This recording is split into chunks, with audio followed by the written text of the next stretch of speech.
कबीर ऊजल पहरें कापरे, पान सुपारी खाहें, एकस हर के नाम बिन, बाधे जमपुर जाहें। ऊजल पहरें, इथे ਪਹਿਰੇ ਸ਼ਬਦ ਜੋ ਹੈ ਕਿਰਿਆਵਾਚੀ ਹੈ ਤੇ ਕਿਰਿਆਵਾਚੀ ਹਾਹੇ ਦੇ ਨਾਲ ਜਦੋਂ ਵੀ ਸਿਹਾਰੀ ਹੋਵੇ ਆਮ ਕਰਕੇ ਇਹ ਸ਼ਬਦ ਬਹੁਵਚਨੀ ਹੁੰਦਾ ਹੈ ਤੇ ਇਸ ਦਾ ਉਚਾਰਨ ਨਾਸਕੀ ਹੋਏਗਾ। ਪਹਿਰੇ ਬਿੰਦੀ ਲਗਾ ਕੇ। ਪਾਨ ਸੁਪਾਰੀ ਖਾਹੇ, ਇਹਦਾ ਉਚਾਰਨ ਨਾਸਕੀ ਹੋਏਗਾ। ਬਾਂਧੇ ਜੰਪੁਰ ਜਾਹੇ, ਇਸ ਦਾ ਉਚਾਰਨ ਨਾਸਕੀ ਹੋਏਗਾ। ਇਸ ਤੇ ਵਿਸ਼ਰਾਮ ਕੁਛ ਇਸ ਤਰ੍ਹਾਂ ਹੋਣਗੇ। ਕਬੀਰ ਸ਼ਬਦ ਤੇ ਥੋੜਾ ਜਿਹਾ ਰੁਕਾਂਗੇ। ਕਬੀਰ ਊਜਲ ਪਹਿਰੇ ਕਾਪਰੇ, ਪਾਨ ਸੁਪਾਰੀ ਖਾਹੇ। ਉਜਲ ਦਾ ਮਤਲਬ ਉਜਲੇ, ਸਾਫ ਸੁਥਰੇ, ਚਿੱਟੇ, ਵਧੀਆ। ਪਹਿਰੇ ਦਾ ਮਤਲਬ ਪਹਿਨਦੇ ਨੇ, ਕਾਪਰੇ ਦਾ ਮਤਲਬ ਕੱਪੜੇ, ਖਾਹੇ ਦਾ ਮਤਲਬ ਖਾਂਦੇ ਨੇ। ਪਾਨ ਸੁਪਾਰੀ ਖਾਹੇ ਦਾ ਮਤਲਬ ਸੋਹਣੇ ਲੱਗਣ ਵਾਸਤੇ ਪਾਨ ਔਰ ਸੁਪਾਰੀਆਂ ਖਾਂਦੇ ਨੇ। ਹੁਣ ਕਬੀਰ ਜੀ ਸਾਨੂੰ ਸਮਝਾ ਰਹੇ ਹਨ ਕਿ ਦੀਨ ਗਵਾਇਆ ਦੁਨੀ ਸਿਓ, ਯਾਨੀ ਦੀਨ ਨੂੰ ਛੱਡ ਕੇ ਕੇਵਲ ਦੁਨੀ ਦੇ ਰਾਹ ਦੇ ਉੱਤੇ ਤੁਰਦੇ ਹੋਏ ਸੱਚ ਨੂੰ ਤਿਆਗ ਕੇ ਤੇ ਜਿਹੜੇ ਲੋਕ ਬਹੁਤ ਚੰਗੇ ਕੱਪੜੇ ਪਾਉਂਦੇ ਨੇ, ਪਹਿਨਾਵਾ ਬੜਾ ਚੰਗਾ ਹੈ ਔਰ ਸੋਹਣੇ ਲੱਗਣ ਵਾਸਤੇ ਪਾਨ ਸੁਪਾਰੀਆਂ ਵੀ ਖਾਂਦੇ ਨੇ, ਲੇਕਿਨ ਦੀਨ ਦਾ ਰਾਸਤਾ ਛੱਡਿਆ ਹੋਇਆ ਹੈ, ਸੱਚ ਦੇ ਨਾਲੋਂ ਟੁੱਟੇ ਹੋਏ ਨੇ, ਤਾਂ ਐਸੇ ਲੋਕਾਂ ਦੇ ਜਿਹੜੇ ਪਾਏ ਹੋਏ ਸਫੇਦ ਚੰਗੇ ਕੱਪੜੇ ਨੇ ਜਾਂ ਉਹਨਾਂ ਦੀਆਂ ਸੁਹੱਪਣ ਵਾਸਤੇ ਪਾਨ ਸੁਪਾਰੀਆਂ ਖਾਧੀਆਂ ਨੇ, ਉਹ ਵਿਅਰਥ ਨੇ। ਰੀਜਨ ਕਿ ਇਹਨਾਂ ਕੇਵਲ ਕੱਪੜਿਆਂ ਔਰ ਪਹਿਨਾਵਿਆਂ ਦੇ ਨਾਲ ਇਨਸਾਨੀਅਤ ਬੰਦੇ ਦੇ ਅੰਦਰ ਪੈਦਾ ਨਹੀਂ ਹੁੰਦੀ, ਸ਼ੁਭ ਗੁਣ ਪੈਦਾ ਨਹੀਂ ਹੁੰਦੇ, ਚੜ੍ਹਦੀ ਕਲਾ ਪੈਦਾ ਨਹੀਂ ਹੁੰਦੀ। ਤਾਂ ਕਬੀਰ ਜੀ ਸਾਨੂੰ ਸਮਝਾ ਰਹੇ ਨੇ, ਏਕਸ ਹਰ ਕੇ ਨਾਮ ਬਿਨ, ਬਾਂਧੇ ਜਮਪੁਰ ਜਾਹੇ। ਨਾਮ ਦਾ ਮਤਲਬ ਆਪ ਨੂੰ ਪਤਾ ਹੈ ਕਿ ਹੁਕਮ। ਹਰ ਦਾ ਮਤਲਬ ਰੱਬ ਜੋ ਸਰਬ ਵਿਆਪਕ ਹੈ। ਉਸ ਇੱਕ ਪ੍ਰਭੂ ਦੇ ਹੁਕਮ ਨੂੰ ਸਮਝਣ ਤੋਂ ਬਿਨਾਂ ਬਾਂਧੇ ਜਮਪੁਰ ਜਾਹੇ, ਉਹ ਜਮਾਂ ਦੀ ਪੁਰੀ ਦੇ ਵਿੱਚ ਬੱਝੇ ਹੋਏ ਜਾਂਦੇ ਨੇ, ਯਾਨੀ ਜਮਾਂ ਦੀ ਪੁਰੀ ਵਿੱਚ ਉਹ ਬੱਝੇ ਵੱਜ ਜਾਂਦੇ ਨੇ। ਹੁਣ ਜਮਾਂ ਦੀ ਪੁਰੀ ਕਿਹੜੀ ਹੈ, ਇਹ ਸਮਝਣ ਵਾਲੀ ਹੈ, ਮਰਨ ਤੋਂ ਬਾਅਦ ਨਹੀਂ ਹੈ। ਆਮ ਦੁਨੀਆ ਦੇ ਅੰਦਰ ਜਮਪੁਰੀ ਜਿਹੜੀ ਹੈ ਉਹ ਮਰਨ ਤੋਂ ਬਾਅਦ ਮੰਨੀ ਗਈ ਹੈ ਕਿ ਕੋਈ ਨਰਕ ਹੈ। ਜਮ ਜਿਹੜੇ ਨੇ ਬੰਦੇ ਦੀ ਆਤਮਾ ਨੂੰ ਫੜ ਕੇ ਲੈ ਜਾਂਦੇ ਨੇ ਤੇ ਫਿਰ ਉਸ ਨਰਕ ਦੇ ਅੰਦਰ ਤੇਲ ਦੇ ਕੜਾਹਿਆਂ ਵਿੱਚ ਤਲਦੇ ਨੇ, ਅੱਗ ਵਿੱਚ ਸਾੜਦੇ ਨੇ, ਮਾਰ ਕੁਟਾਈ ਕਰਦੇ ਨੇ ਔਰ ਉੱਥੇ ਬੱਧੇ ਹੋਏ ਲੋਕ ਜਿਹੜੇ ਆਤਮਾਵਾਂ ਨੇ ਉਹ ਮਾਰ ਖਾਂਦੇ ਨੇ। ਇਹ ਉਸ ਜਮਪੁਰੀ ਦੀ ਗੱਲ ਨਹੀਂ ਹੈ। ਐਸੇ ਜ਼ਿੰਦਗੀ ਦੇ ਅੰਦਰ ਜੋ ਕਾਮ, ਕ੍ਰੋਧ, ਲੋਭ, ਮੋਹ, ਹੰਕਾਰ ਆਦਿਕ ਨੇ, ਇਹ ਵਿਕਾਰ ਹੀ ਜਮ ਨੇ ਜੋ ਸਾਡੀ ਆਤਮਿਕ ਮੌਤ ਦਾ ਕਾਰਨ ਬਣਦੇ ਨੇ। ਜਮ ਦਾ ਮਤਲਬ ਹੈ ਜਿਹਦੇ ਕਰਕੇ ਸਾਡੇ ਸਰੀਰ ਦੀ ਮੌਤ ਹੋ ਜਾਏ। ਜਿਵੇਂ ਆਪਾਂ ਪਹਿਲਾਂ ਵਿਚਾਰ ਚੁੱਕੇ ਹਾਂ, ਜੇਕਰ ਕਿਸੇ ਬੰਦੇ ਦੀ ਕੈਂਸਰ ਨਾਲ ਮੌਤ ਹੁੰਦੀ ਹੈ ਤਾਂ ਮੌਤ ਦਾ ਕਾਰਨ ਬਣਿਆ ਕੈਂਸਰ, ਤਾਂ ਇਹਦਾ ਮਤਲਬ ਉਹਦੇ ਵਾਸਤੇ ਕੈਂਸਰ ਜਮ ਹੋ ਗਿਆ ਨਾ। ਬੁਖਾਰ ਨਾਲ ਮੌਤ ਹੋ ਗਈ, ਬੁਖਾਰ ਜਮ ਹੋ ਗਿਆ। ਕਰੋਨਾ ਨਾਲ ਮੌਤ ਹੋ ਗਈ, ਕਰੋਨਾ ਜਿਹੜਾ ਹੈ ਜਮ ਹੋ ਗਿਆ। ਜਮ ਦਾ ਮਤਲਬ ਸਰੀਰਕ ਮੌਤ ਦਾ ਕਾਰਨ, ਜਿਹਦੇ ਕਰਕੇ ਸਰੀਰ ਮਰ ਜਾਏ। ਤੇ ਜਿਹੜੇ ਕੰਮ ਕਰਨ ਦੇ ਨਾਲ ਜ਼ਮੀਰ ਮਰ ਜਾਏ, ਗੁਰੂ ਜੀ ਉਹਨੂੰ ਵੀ ਜਮ ਕਹਿ ਰਹੇ ਨੇ। ਤੇ ਅਸਲ ਮੌਤ ਹੈ ਜ਼ਮੀਰ ਦਾ ਮਰ ਜਾਣਾ, ਇਨਸਾਨੀਅਤ ਦਾ ਮਰ ਜਾਣਾ। ਸੱਚ ਦੇ ਨਾਲੋਂ ਜਦੋਂ ਬੰਦਾ ਟੁੱਟ ਜਾਂਦਾ ਹੈ ਉਦੋਂ ਬੰਦਾ ਮਰ ਜਾਂਦਾ ਹੈ, ਇਨਸਾਨ ਅੰਦਰੋਂ ਮਰ ਜਾਂਦਾ ਹੈ। ਤਾਂ ਗੁਰੂ ਜੀ ਕਹਿੰਦੇ ਨੇ, ਇੱਕ ਰੱਬੀ ਹੁਕਮ ਨੂੰ ਸਮਝਣ ਤੋਂ ਬਿਨਾਂ ਐਸੇ ਜਿਹੜੇ ਲੋਕ ਨੇ ਉਹ ਜਮਾਂ ਦੀ ਪੁਰੀ ਵਿੱਚ ਬੱਧੇ ਹੋਏ ਜਾਂਦੇ ਨੇ, ਭਾਵ ਉਹਨਾਂ ਦੀ ਆਤਮਿਕ ਮੌਤ ਹੋ ਜਾਂਦੀ ਹੈ। ਉਹਨਾਂ ਦੇ ਅੰਦਰ ਆਤਮਿਕ ਖੁਸ਼ੀ, ਆਤਮਿਕ ਖੇੜਾ ਪੈਦਾ ਨਹੀਂ ਹੁੰਦਾ, ਵਿਕਾਰਾਂ ਵਿੱਚ ਬੱਝੇ ਰਹਿੰਦੇ ਨੇ ਜੇ ਰੱਬੀ ਹੁਕਮ ਨੂੰ ਨਹੀਂ ਪਛਾਣਦੇ। ਤਾਂ ਅਸੀਂ ਦੇਖਦੇ ਹਾਂ ਕਿਤਨੇ ਸਾਰੇ ਲੋਕ ਬੜੇ ਸੁੰਦਰ ਪਹਿਨਾਵੇ ਪਹਿਨ ਰਹੇ ਨੇ, ਚਾਹੇ ਉਹ ਧਾਰਮਿਕ ਨੇ ਜਾਂ ਬਿਨਾਂ ਧਰਮ ਤੋਂ ਨੇ। ਆਮ ਆਦਮੀ ਹੈ ਜਾਂ ਧਰਮ ਦੀ ਦੁਨੀਆ ਵਿੱਚ ਨੇ, ਬੰਦਾ ਚੰਗੇ ਤੋਂ ਚੰਗੇ ਕੱਪੜੇ ਪਾਉਂਦਾ ਹੈ, ਸਫੇਦ ਕੱਪੜੇ ਪਾਉਂਦਾ ਹੈ, ਰੰਗਦਾਰ ਪਾਉਂਦਾ ਹੈ, ਮਹਿੰਗੇ ਪਾਉਂਦਾ ਹੈ, ਚੰਗੇ ਚੰਗੇ ਡਿਜ਼ਾਈਨ ਨੇ, ਔਰ ਬੰਦਾ ਕਿੰਨੀਆਂ ਪਾਨ ਸੁਪਾਰੀਆਂ ਆਦਿਕ ਖਾਂਦਾ ਹੈ ਸੋਹਣੇ ਲੱਗਣ ਵਾਸਤੇ।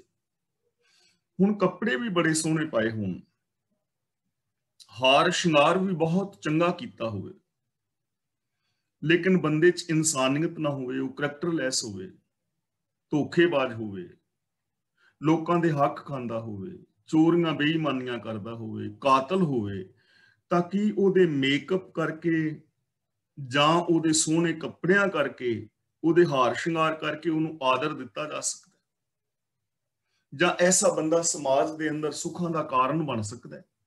ਬਿਲਕੁਲ ਵੀ ਨਹੀਂ। ਇਸ ਲਈ ਗੁਰਦੇਵ ਨੇ ਸਾਨੂੰ ਥਾਂ ਪਰ ਥਾਂ ਸਮਝਾਇਆ ਹੈ ਕਿ ਜੋਗ ਨਾ ਪਗਵੀ ਕੱਪੜੀ, ਜੋਗ ਨਾ ਮੈਲੇ ਵੇਸ਼, ਨਾਨਕ ਘਰ ਬੈਠਿਆਂ ਜੋਗ ਪਾਈਐ, ਸਤਿਗੁਰ ਕੇ ਉਪਦੇਸ਼। ਤਾਂ ਜਿਹੜੇ ਲੋਕ ਕੇਵਲ ਚਸਕਿਆਂ ਦੇ ਅੰਦਰ ਪਏ ਨੇ, ਕੇਵਲ ਬਸਤਰ ਆਦਿਕ ਹੀ ਚੰਗੇ ਪਾ ਰਹੇ ਨੇ, ਪਰ ਜੇ ਉਹ ਰੱਬੀ ਗੁਣਾਂ ਨਾਲੋਂ ਟੁੱਟੇ ਨੇ, ਰੱਬੀ ਹੁਕਮ ਨਾਲੋਂ ਟੁੱਟੇ ਨੇ, ਤਾਂ ਉਹ ਆਤਮਿਕ ਮੌਤ ਤੇ ਮਰ ਜਾਂਦੇ ਨੇ, ਉਹ ਵਿਕਾਰਾਂ ਦੇ ਨਾਲ ਘਿਰੇ ਰਹਿੰਦੇ ਨੇ। ਉਹਨਾਂ ਦੇ ਜੀਵਨ ਦੇ ਅੰਦਰ ਕਦੇ ਵੀ ਸੁੱਖ ਸ਼ਾਂਤੀ ਨਹੀਂ ਆਉਂਦੀ, ਜੋ ਦੀਨ ਨੂੰ ਦੁਨੀਆ ਵਾਸਤੇ ਗਵਾ ਦਿੰਦੇ ਨੇ। ਕਬੀਰ ਬੇੜਾ ਜ਼ਰਜ਼ਰਾ ਫੂਟੇ 6000, ਹਰੂਏ ਹਰੂਏ ਤਿਰ ਗਏ, ਡੂਬੇ ਜਿਨ ਸਿਰ ਭਾਰ। ਹੁਣ ਇੱਥੇ ਇੱਕ ਬੇੜੇ ਦੀ ਮਿਸਾਲ ਲੈ ਰਹੇ ਨੇ।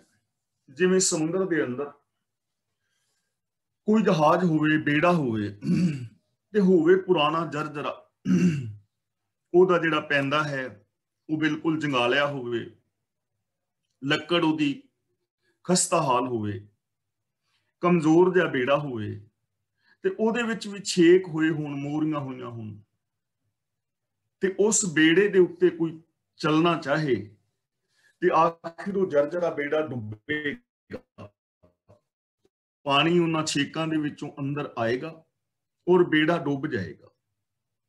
ਜਿਹੜਾ ਬੇੜਾ ਜ਼ਰਜ਼ਰਾ ਹੈ, ਕਮਜ਼ੋਰ ਹੈ, ਜਿਹਦੇ ਵਿੱਚ ਹਜ਼ਾਰਾਂ ਛੇਕ ਹੋਏ ਨੇ, ਉਹਨੂੰ ਸਮੁੰਦਰ ਦੇ ਅੰਦਰ ਪਾ ਕੇ ਉਹਦੇ ਵਿੱਚ ਸਵਾਰ ਹੋ ਕੇ ਕਦੇ ਵੀ ਕੋਈ ਬੰਦਾ ਪਰਲੇ ਕਿਨਾਰੇ ਤੇ ਨਹੀਂ ਪਹੁੰਚ ਪਾਏਗਾ। ਤੇ ਜੇ ਉਹ ਬੇੜਾ ਡੁੱਬ ਜਾਏ, ਡੁੱਬੇਗਾ ਹੀ ਡੁੱਬੇਗਾ, ਉਹ ਬੇੜਾ ਡੁੱਬੇਗਾ ਹੀ। ਤੇ ਉਸ ਬੇੜੇ ਚੋਂ ਹੁਣ ਜਿਹੜੇ ਮੁਸਾਫਿਰ ਨੇ, ਇੱਕ ਤੇ ਤਰਨਾ ਵੀ ਨਾ ਆਉਂਦਾ ਹੋਵੇ, ਤੇ ਦੂਜਾ ਨਾਲ ਭਾਰ ਵੀ ਚੁੱਕਿਆ ਹੋਵੇ, ਕਿਵੇਂ ਆਪਣਾ ਟਰੰਕ ਵੀ, ਆਪਣੀ ਅਟੈਚੀ ਵੀ, ਜਾਂ ਮੇਰਾ ਲਗੇਜ ਜਿਹੜਾ ਹੈ ਇਹਨੂੰ ਵੀ ਮੈਂ ਨਾਲ ਲੈ ਕੇ ਉਤਰਾਂ, ਨਾਲ ਅਟੈਚੀ ਨੂੰ ਲੈ ਕੇ ਸਮੁੰਦਰ ਵਿੱਚ ਛਾਲ ਮਾਰ ਦੇਵੇ, ਗਲ ਵਿੱਚ ਪਾ ਲਵੇ ਸੰਦੂਕ ਤੇ ਸਮੁੰਦਰ ਵਿੱਚ ਛਾਲ ਮਾਰੇ, ਤੇ ਤਰਨਾ ਆਉਂਦਾ ਨਹੀਂ, ਉਹ ਬੰਦਾ ਤੇ ਵੈਸੇ ਡੁੱਬ ਜਾਣਾ, ਤੇ ਜੇ ਨਾਲ ਭਾਰ ਵੀ ਚੁੱਕਿਆ ਹੋਵੇ ਉਹ। ਤਾਂ ਕਬੀਰ ਜੀ ਕਹਿੰਦੇ ਨੇ, ਹਰੂਏ ਹਰੂਏ ਤਿਰ ਗਏ, ਡੂਬੇ ਜਿਨ ਸਿਰ ਭਾਰ। ਜਦੋਂ ਐਸਾ ਬੇੜਾ ਡੁੱਬਦਾ ਹੈ ਨਾ, ਤਾਂ ਉਹਦੇ ਵਿੱਚ ਜਿਹੜੇ ਹੌਲੇ ਹੁੰਦੇ ਨੇ, ਜਿਨ੍ਹਾਂ ਦੇ ਸਿਰ ਦੇ ਉੱਤੇ ਕੋਈ ਭਾਰ ਨਹੀਂ ਹੁੰਦਾ, ਉਹ ਤਰ ਜਾਂਦੇ ਨੇ, ਤੇ ਜਿਨ੍ਹਾਂ ਨੇ ਭਾਰ ਚੁੱਕਿਆ ਹੁੰਦਾ ਹੈ ਉਹ ਡੁੱਬ ਜਾਂਦੇ ਨੇ। ਇਸੇ ਤਰ੍ਹਾਂ ਇਹ ਸੰਸਾਰ ਹੈ, ਇਹ ਸਰੀਰ ਇੱਕ ਜ਼ਰਜ਼ਰੇ ਬੇੜੇ ਦੀ ਤਰ੍ਹਾਂ ਹੈ, ਕਮਜ਼ੋਰ ਸਰੀਰ ਹੈ, ਇਹਦੀ ਮੌਤ ਹੋਣ ਲੱਗਿਆ ਇੱਕ ਪਲ ਵੀ ਨਹੀਂ ਲੱਗਦਾ। ਕਹਾ ਬਿਸਾਸਾ ਇਸ ਭਾਂਡੇ ਕਾ ਇਤਨਕ ਲਾਗੇ ਠਨਕਾ। ਹੁਣ ਮੈਂ ਇੱਥੇ ਆਪ ਦੇ ਨਾਲ ਵਿਚਾਰ ਸਾਂਝੀ ਕਰ ਰਿਹਾ, ਬਿਲਕੁਲ ਇਸ ਵਕਤ ਮੈਂ ਬਿਲਕੁਲ ਤੰਦਰੁਸਤ ਹਾਂ, ਮੈਨੂੰ ਕੋਈ ਪ੍ਰੋਬਲਮ ਨਹੀਂ, ਪਰ ਹੁਣੇ ਹੀ ਮੈਨੂੰ ਹਰ ਪ੍ਰੋਬਲਮ ਹੋ ਜਾਏ ਤਾਂ ਮੈਂ ਤੁਹਾਡੇ ਸਾਹਮਣੇ ਬੈਠੇ ਬੈਠੇ ਡਿੱਗ ਜਾਣਾ, ਇੱਕ ਪਲ ਹੀ ਲੱਗਣਾ ਨਾ, ਅਗਲਾ ਲਫ਼ਜ਼ ਵੀ ਨਹੀਂ ਨਿਕਲਣਾ, ਇੰਨੇ ਕੀ ਪਾਇਆ ਸਰੀਰ ਤੇ। ਤਾਂ ਸਰੀਰ ਜਿਹੜਾ ਹੈ ਛੀਣ ਹੈ, ਕਮਜ਼ੋਰ ਹੈ, ਕਦੇ ਵੀ ਇਹ ਖਤਮ ਹੋ ਸਕਦਾ ਹੈ। ਗੱਲ ਇੱਥੇ ਸਰੀਰ ਦੀ ਨਹੀਂ ਹੈ, ਸਰੀਰ ਨੇ ਤਾਂ ਇੱਕ ਦਿਨ ਮਰਨਾ ਹੀ ਮਰਨਾ ਹੈ। ਗੱਲ ਹੈਗੀ ਕਿ ਇਸ ਸੰਸਾਰ ਦੇ ਅੰਦਰੋਂ ਤਰਨ ਦੀ, ਇਸ ਸੰਸਾਰ ਦੇ ਵਿੱਚੋਂ ਪਰਲੇ ਕਿਨਾਰੇ ਜਾਣ ਦੀ, ਨਿਰਲੇਪ ਹੋਣ ਦੀ। ਪਾਰ ਕੌਣ ਉਤਰੇਗਾ? ਇੱਕ ਲੋਕ ਉਹ ਨੇ ਜਿਨ੍ਹਾਂ ਨੇ ਸਿਰ ਦੇ ਉੱਤੇ ਪਾਪਾਂ ਦੇ ਭਾਰ ਚੁੱਕੇ ਨੇ, ਬੇਗਾਨੇ ਹੱਕ ਖਾ ਰਹੇ ਨੇ, ਝੂਠ ਬੋਲ ਰਹੇ ਨੇ, ਕਤਲ ਕਰ ਰਹੇ ਨੇ, ਜਾਂ ਹੋਰ ਐਸੇ ਵਿਕਾਰ ਕਮਾ ਰਹੇ ਨੇ। ਤਾਂ ਉਹ ਲੋਕ ਜਿਹੜੇ ਨੇ ਕਾਮ, ਕ੍ਰੋਧ, ਲੋਭ, ਮੋਹ, ਹੰਕਾਰ ਵਿਕਾਰਾਂ ਦੇ ਅੰਦਰ ਡੁੱਬ ਜਾਂਦੇ ਨੇ, ਉਹਨਾਂ ਦੀ ਮੌਤ ਹੋ ਜਾਂਦੀ ਹੈ, ਉਹਨਾਂ ਦੇ ਅੰਦਰੋਂ ਇਨਸਾਨੀਅਤ ਔਰ ਜ਼ਮੀਰ ਮਰ ਜਾਂਦੀ ਹੈ। ਜਿਵੇਂ ਆਪਾਂ ਕੱਲ ਕਹਿ ਰਹੇ ਸੀ ਨਾ, ਨਰੂ ਮਰੇ ਨਰ ਕਾਮ ਨਾ ਆਵੇ, ਉਹਨਾਂ ਚੋਂ ਨਰੂ ਮਰ ਜਾਂਦਾ ਹੈ, ਉਹ ਡੁੱਬ ਜਾਂਦੇ ਨੇ। ਤੇ ਜਿਹੜੇ ਹੌਲੇ ਨੇ, ਜਿਨ੍ਹਾਂ ਨੇ ਸਿਰ ਦੇ ਉੱਤੇ ਪਾਪਾਂ ਦਾ ਭਾਰ ਨਹੀਂ ਚੁੱਕਿਆ ਹੋਇਆ, ਜਿਨ੍ਹਾਂ ਦੀ ਜ਼ਿੰਦਗੀ ਵਿੱਚ ਈਰਖਾ, ਦਵੈਸ਼, ਵੈਰ, ਵਿਰੋਧ ਆਦਿਕ ਨਹੀਂ, ਉਹ ਇਸ ਸੰਸਾਰ ਦੇ ਅੰਦਰ ਤਰਦੇ ਨੇ। ਜਿਵੇਂ ਮੁਰਗਾਬੀ ਪਾਣੀ ਵਿੱਚ ਹੈ, ਡੁੱਬਦੀ ਨਹੀਂ, ਜਿਵੇਂ ਕਮਲ ਦਾ ਫੁੱਲ ਪਾਣੀ ਵਿੱਚ ਹੈ, ਡੁੱਬਦਾ ਨਹੀਂ।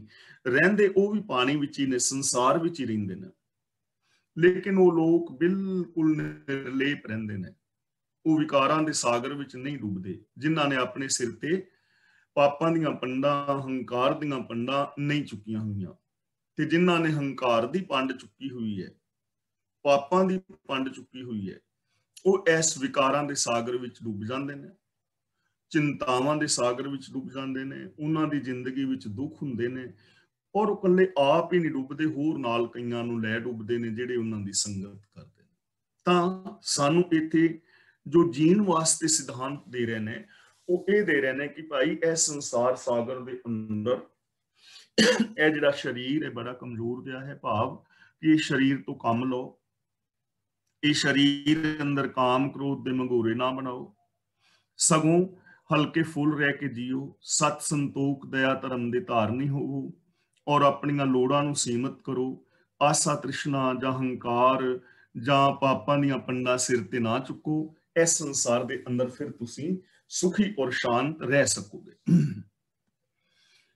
ਕਬੀਰ ਹਾਡ ਜਰੇ ਜਿਉ ਲਾਕਰੀ, ਕੇਸ ਜਰੇ ਜਿਉ ਕਾਸ, ਇਹ ਜਗ ਜਰਤਾ ਦੇਖ ਕੇ ਭਇਓ ਕਬੀਰ ਉਦਾਸ। ਇਹਨੂੰ ਇਹੋ ਜਗ ਨਹੀਂ ਪੜਨਾ, ਇਹ ਜਗ ਪੜਨਾ ਹੈ। ਹਾਡ ਜਰੇ ਜਿਉ ਲਾਕਰੀ, ਕੇਸ ਜਰੇ ਜਿਉ ਘਾਸ। ਜਦੋਂ ਇਹ ਸਰੀਰ ਮਰਦਾ ਹੈ ਨਾ, ਤਾਂ ਜਿਹੜੇ ਸਰੀਰ ਨੂੰ ਬੜਾ ਸਵਾਰ ਕੇ ਰੱਖਿਆ ਹੁੰਦਾ ਹੈ, ਇਹਦੀਆਂ ਹੱਡੀਆਂ ਇੰਜ ਸੜਦੀਆਂ ਨੇ ਜਿਵੇਂ ਲੱਕੜਾਂ ਸੜ ਜਾਂਦੀਆਂ ਨੇ, ਤੇ ਕੇਸ ਜਿਹੜੇ ਨੇ ਇੰਜ ਸੜ ਜਾਂਦੇ ਨੇ, ਵਾਲ ਜਿਵੇਂ ਘਾਹ ਸੜਦਾ ਹੈ। ਕਬੀਰ ਜੀ ਕਹਿੰਦੇ ਨੇ ਇਹ ਸੜਦੇ ਸੰਸਾਰ ਨੂੰ ਵੇਖ ਕੇ ਕਬੀਰ ਉਦਾਸ ਹੋ ਗਿਆ ਹੈ। ਉਦਾਸ ਦਾ ਮਤਲਬ ਇੱਥੇ ਉਦਾਸੀ ਨੈਗੇਟਿਵਿਟੀ ਨਹੀਂ ਹੈ, ਇੱਥੇ ਨਿਰਾਸ਼ਾਵਾਦੀ ਨਹੀਂ ਹੈ। ਇੱਥੇ ਨਿਰਾਸ਼ ਦਾ ਮਤਲਬ ਹੈ ਨਿਰਲੇਪ ਹੋਣਾ, ਸੁਚੇਤ ਹੋਣਾ। ਹੁਣ ਗੱਲ ਮੌਤ ਦੀ ਨਹੀਂ ਹੈ, ਕਿਉਂਕਿ ਮੌਤ ਤਾਂ ਸਾਰਿਆਂ ਦੀ ਹੋਣੀ ਹੀ ਹੋਣੀ ਹੈ, ਚਾਹੇ ਕੋਈ ਚੰਗਾ ਹੈ ਜਾਂ ਬੁਰਾ ਹੈ, ਧਰਮੀ ਹੈ ਅਧਰਮੀ ਹੈ। ਧਰਮੀ ਦੇ ਵੀ ਵਾਲ ਕੇਸ ਜਲ ਜਾਣੇ ਨੇ ਔਰ ਅਧਰਮੀ ਦੇ ਵੀ ਜਲ ਜਾਣੇ ਨੇ। ਇਹ ਹਾਲਾਤ ਸਰੀਰ ਦੀ ਸਾਰਿਆਂ ਦੀ ਇਸੇ ਤਰ੍ਹਾਂ ਹੀ ਹੋਣੀ। ਲੇਕਿਨ ਜਦੋਂ ਤੱਕ ਅਸੀਂ ਜ਼ਿੰਦਗੀ ਜੀ ਰਹੇ ਹਾਂ, ਉਦੋਂ ਤੱਕ ਸੜਨ ਤੋਂ ਬਚਿਆ ਜਾ ਸਕਦਾ ਹੈ। ਜਨਮ ਤੋਂ ਲੈ ਕੇ ਮਰਨ ਤੱਕ ਜੋ ਸਮਾਂ ਸਾਨੂੰ ਮਿਲਿਆ ਨਾ, ਜਨਮ ਤੋਂ ਲੈ ਕੇ ਮੌਤ ਤੱਕ ਜੋ ਸਮਾਂ ਇਨਸਾਨ ਨੂੰ ਮਿਲਿਆ ਹੈ, ਉਹਨੂੰ ਜੀਵਨ ਕਹਿੰਦੇ ਨੇ। ਤੇ ਇਸ ਜੀਵਨ ਦੇ ਅੰਦਰ ਕਈ ਲੋਕ ਐਸੇ ਨੇ ਜਿਹੜੇ ਆਪਣੇ ਹੱਡੀਆਂ ਨੂੰ ਵਿਕਾਰਾਂ ਦੇ ਅੰਦਰ ਸਾੜ ਰਹੇ ਨੇ, ਔਰ ਜਿਹੜੇ ਆਪਣੇ ਕੇਸਾਂ ਨੂੰ, ਕੇਸ ਸਿਰ ਤੇ ਹੁੰਦੇ ਨੇ, ਸਿਰ ਦੇ ਅੰਦਰ ਦਿਮਾਗ ਹੁੰਦਾ ਹੈ, ਮਤ ਹੁੰਦਾ ਹੈ, ਤੇ ਉਹ ਬੰਦੇ ਆਪਣੀ ਮਤ ਤੋਂ ਚੰਗੀ ਤਰ੍ਹਾਂ ਕੰਮ ਨਹੀਂ ਲੈਂਦੇ ਤੇ ਵਿਕਾਰਾਂ ਦੇ ਅੰਦਰ ਹੀ ਸੜਦੇ ਭੁੱਜਦੇ ਰਹਿੰਦੇ ਨੇ। ਜਿਵੇਂ ਅਸੀਂ ਪਾਵਨ ਬਾਣੀ ਵਿੱਚ ਪੜ੍ਹਦੇ ਹਾਂ ਨਾ, ਤਨ ਤਪੈ ਤਨੂਰ ਜਿਉ ਬਾਲਣ ਹੱਡ ਬਲਨ, ਕਿ ਵਿਕਾਰਾਂ ਦੇ ਅੰਦਰ ਜਿਹੜਾ ਸਰੀਰ ਹੈ ਤਨੂਰ ਦੀ ਤਰ੍ਹਾਂ ਤਪ ਰਿਹਾ ਹੈ, ਔਰ ਬਾਲਣ ਦੀ ਹੱਡ ਜਿਹੜੇ ਨੇ ਬਾਲਣ ਦੀ ਤਰ੍ਹਾਂ ਬਲ ਰਹੇ ਨੇ। ਹੁਣ ਦੇਖੋ, ਮੇਰੀਆਂ ਜਾਂ ਤੁਹਾਡੀਆਂ ਹੱਡੀਆਂ ਬਲ ਤੇ ਨਹੀਂ ਨਾ ਰਹੀਆਂ। ਇੱਥੇ ਗੱਲ ਹੈ ਵਿਕਾਰਾਂ ਦੇ ਅੰਦਰ ਸੜਨ ਦੀ। ਇੱਕ ਪੰਜਾਬੀ ਦਾ ਮੁਹਾਵਰਾ ਹੈ ਕਿ ਫਲਾਂ ਬੰਦਾ ਤੇ ਸਿਰ ਸੜਿਆਂ ਵਾਂਗੂ ਹਰ ਟਾਈਮ ਲੱਗਾ ਹੀ ਰਹਿੰਦਾ ਹੈ। ਸਿਰ ਸੜਿਆਂ ਵਾਂਗੂ, ਹੁਣ ਸਿਰ ਸੜਿਆਂ ਵਾਂਗੂ ਦਾ ਮਤਲਬ ਕਿ ਸਾਰਾ ਕੁਝ ਛੱਡ ਛਡਾ ਕੇ ਇੱਕੋ ਪਾਸੇ ਲੋਭ ਲਾਲਚ ਦੇ ਵਿੱਚ ਹੀ ਪੈ ਰਹਿਣਾ, ਇਨਸਾਨੀਅਤ ਨੂੰ ਛੱਡ ਦੇਣਾ। ਤਾਂ ਕਬੀਰ ਜੀ ਸਾਨੂੰ ਸਮਝਾ ਰਹੇ ਨੇ ਕਿ ਜੋ ਆਮ ਇਨਸਾਨ ਹੈ, ਬਹੁ ਗਿਣਤੀ ਇਨਸਾਨਾਂ ਦੀ ਦੀਨ ਨੂੰ ਛੱਡ ਕੇ, ਕਬੀਰ ਦੀਨ ਗਵਾਇਆ ਦੁਨੀ ਸਿਉ, ਦੀਨ ਨੂੰ ਛੱਡ ਦਿੱਤਾ ਹੈ, ਸੱਚ ਨੂੰ ਛੱਡ ਦਿੱਤਾ ਹੈ, ਰੱਬੀ ਹੁਕਮ ਦੀ ਪਹਿਚਾਨ ਨਹੀਂ ਹੈ, ਸ਼ੁਭ ਗੁਣਾਂ ਦਾ ਤਿਆਗ ਕਰ ਦਿੱਤਾ ਹੈ, ਲੇਕਿਨ ਵਿਕਾਰਾਂ ਦੇ ਅੰਦਰ ਦਿਨ ਰਾਤ ਸਿਰ ਸੜਿਆਂ ਤਰ੍ਹਾਂ ਲੱਗੇ ਹੋਏ ਨੇ, ਹੱਡੀਆਂ ਬਾਲ ਰਹੇ ਨੇ, ਭਾਵ ਕਿ ਵਿਕਾਰ ਕਮਾਈ ਜਾ ਰਹੇ ਨੇ, ਤ੍ਰਿਸ਼ਨਾ ਦੇ ਅੰਦਰ ਸੜ ਰਹੇ ਨੇ ਜਾਂ ਲੋਭ ਲਾਲਚ ਵਿੱਚ ਸੜ ਰਹੇ ਨੇ, ਔਰ ਹੱਡੀਆਂ ਨੂੰ ਬਾਲ ਰਹੇ ਨੇ, ਤਨ ਨੂੰ ਦੁੱਖ ਦੇ ਰਹੇ ਨੇ। ਪਹਿਲੀ ਗੱਲ, ਇਹ ਵਿਕਾਰਾਂ ਵਿੱਚ ਸੜ ਰਹੇ ਨੇ। ਦੂਜੇ ਕੁਝ ਲੋਕ ਐਸੇ ਨੇ ਜੋ ਕਰਮ ਕਾਂਡਾਂ ਦੇ ਵਿੱਚ ਪਏ ਹੋਏ ਨੇ, ਆਪਣੇ ਹੱਡੀਆਂ ਸਿਰਾਂ ਨੂੰ ਸਾੜ ਰਹੇ ਨੇ, ਕਿਸੇ ਨੇ ਧੂਣੀਆਂ ਤਪਾਈਆਂ ਹੋਈਆਂ ਨੇ, ਔਰ ਉਹਨਾਂ ਦੇ ਵਿੱਚ ਬੈਠ ਕੇ ਤਪ ਕਰਕੇ ਆਪਣੇ ਤਨ ਨੂੰ ਦੁੱਖ ਦੇ ਰਹੇ ਨੇ। ਕੋਈ ਪਾਣੀ ਦੇ ਅੰਦਰ ਖੜੇ ਹੋਏ ਨੇ, ਸਿਆਲ ਵਿੱਚ ਵੀ, ਕੋਈ ਪੁੱਠਾ ਲਟਕਿਆ ਹੋਇਆ ਹੈ, कोई वर्तन रात्यां दे अंदर पै के ते इन्हां हड्डियां नूं और सिर सड़ियां दी तरह इन्हां विकारां दे अंदर ही कर्म कांडां दे विच ही पिया होया है। लेकिन दोवें किस्म दे जिहड़े लोग ने, चाहे वो विकारां विच फसे ने जां दुखां तो बचण वास्ते कर्म कांडी हो गए ने जां तप आदिक करदे ने, ਜਦੋਂ ਇਹਨਾਂ ਸਾਰਿਆਂ ਦੀ ਜ਼ਿੰਦਗੀ ਨੂੰ ਵੇਖਦੇ ਹਾਂ ਤਾਂ ਇਹਨਾਂ ਕੰਮਾਂ ਦੇ ਨਾਲ ਇਨਸਾਨੀਅਤ ਤਾਂ ਪੈਦਾ ਹੁੰਦੀ ਨਹੀਂ। ਇਹ ਕਰਮ ਕਰਨ ਦੇ ਨਾਲ ਮਾਨਸਿਕ ਸ਼ਾਂਤੀ ਨਹੀਂ ਮਿਲਦੀ, ਸੰਸਾਰ ਦਾ ਵਿਕਾਸ ਨਹੀਂ ਹੁੰਦਾ, ਜੀਵਨ ਵਿੱਚ ਖੁਸ਼ੀਆਂ ਨਹੀਂ ਆਉਂਦੀਆਂ। ਚਾਰ ਚੁਫੇਰੇ ਵੇਖ ਰਹੇ ਆ ਨਾ, ਸਿਰ ਸੜਿਆਂ ਦੀ ਤਰ੍ਹਾਂ ਲੱਗੇ ਹੋਏ ਆ, ਹੱਡ ਬਾਲਨੇ ਆ ਪਏ, ਲੇਕਿਨ ਜੀਵਨ ਦੇ ਅੰਦਰ ਖੁਸ਼ੀ ਨਹੀਂ ਹੈ। ਤਾਂ ਕਬੀਰ ਜੀ ਕਹਿੰਦੇ ਨੇ ਇਹ ਜਗ ਜਰਤਾ ਦੇਖ ਕੇ ਇਸ ਸੰਸਾਰ ਨੂੰ ਇਸ ਤਰ੍ਹਾਂ ਵਿਕਾਰਾਂ ਔਰ ਤ੍ਰਿਸ਼ਨਾ ਆਦਿਕ ਦੀ ਅੱਗ ਦੇ ਅੰਦਰ ਸੜਦਿਆਂ ਹੋਇਆਂ ਵੇਖ ਕੇ ਭਇਓ ਕਬੀਰ ਉਦਾਸ। ਜਿਹੜਾ ਕਬੀਰ ਹੈ ਉਹ ਉਦਾਸ ਹੋ ਗਿਆ ਹੈ। ਉਦਾਸ ਦਾ ਮਤਲਬ ਉਪਰਾਮ, ਉਹਨੇ ਇਹ ਕੰਮ ਛੱਡ ਦਿੱਤੇ ਨੇ। ਕਬੀਰ ਜੀ ਕਹਿੰਦੇ ਨੇ ਮੈਂ ਇਹਨਾਂ ਕੰਮਾਂ ਵੱਲੋਂ ਉਦਾਸ ਹੋ ਗਿਆ, ਉਪਰਾਮ ਹੋ ਗਿਆ, ਨਿਰਲੇਪ ਹੋ ਗਿਆ, ਮੈਂ ਨਹੀਂ ਇਹ ਕੰਮ ਕਰਦਾ। ਮੈਂ ਵਿਕਾਰਾਂ ਦੇ ਅੰਦਰ ਆਪਣੇ ਕੇਸ ਨਹੀਂ ਸਾੜ ਰਿਹਾ, ਮੈਂ ਵਿਕਾਰਾਂ ਦੇ ਅੰਦਰ ਆਪਣੇ ਹੱਡ ਨਹੀਂ ਬਾਲ ਰਿਹਾ, ਮੈਂ ਆਪਣੇ ਇਸ ਤਨ ਨੂੰ ਤਨੂਰ ਨਹੀਂ ਬਣਾਇਆ ਹੋਇਆ। ਤਨ ਨਾ ਤਪਾਏ ਤਨੂਰ ਜਿਉਂ, ਬਾਲਣ ਹੱਡ ਨਾ ਬਾਲ, ਸਿਰ ਪੈਰੀ ਕਿਆ ਫੇੜਿਆ, ਅੰਦਰ ਪਿਰੀ ਨਿਹਾਲ। ਬਾਬਾ ਫਰੀਦ ਜੀ ਸਮਝਾਉਂਦੇ ਨੇ ਨਾ ਇਹ ਚੀਜ਼ ਨੂੰ ਖੋਲ ਕੇ ਕਿ ਤਨ ਨੂੰ ਤਨੂਰ ਨਾ ਬਣਾ, ਹੱਡੀਆਂ ਨੂੰ ਬਾਲਣ ਨਾ ਬਣਾ, ਤੇਰੇ ਸਿਰ ਨੇ ਔਰ ਪੈਰਾਂ ਨੇ ਕੀ ਤੇਰਾ ਵੰਗਾੜਿਆ ਹੈ। ਤੂੰ ਐਵੇਂ ਹੀ ਇਸ ਜੰਗਲਾਂ ਦੇ ਅੰਦਰ ਨਾ ਵਿਚਰਦਾ ਫਿਰ, ਭਟਕਦਾ ਫਿਰ, ਸਗੋਂ ਆਪਣੇ ਅੰਦਰ ਰੱਬ ਨੂੰ ਵੇਖ, ਆਪਣੇ ਅੰਦਰ ਸ਼ੁਭ ਗੁਣਾਂ ਨੂੰ ਵੇਖ, ਆਪਣੇ ਅੰਦਰੋਂ ਸ਼ਾਂਤੀ ਨੂੰ ਭਾਲ। ਤੇਰੇ ਅੰਦਰ ਪੋਸੀਬਿਲਿਟੀ ਹੈ ਸੁੱਖਾਂ ਦੀ, ਗੁਣਾਂ ਦੀ, ਇਨਸਾਨੀਅਤ ਦੀ। ਆਪਣੇ ਅੰਦਰੋਂ ਉਹਨਾਂ ਗੁਣਾਂ ਨੂੰ ਪ੍ਰਗਟ ਕਰ, ਫਿਰ ਤੇਰਾ ਇਹ ਜੀਵਨ ਜਿਹੜਾ ਸਫਲ ਹੋ ਜਾਏਗਾ।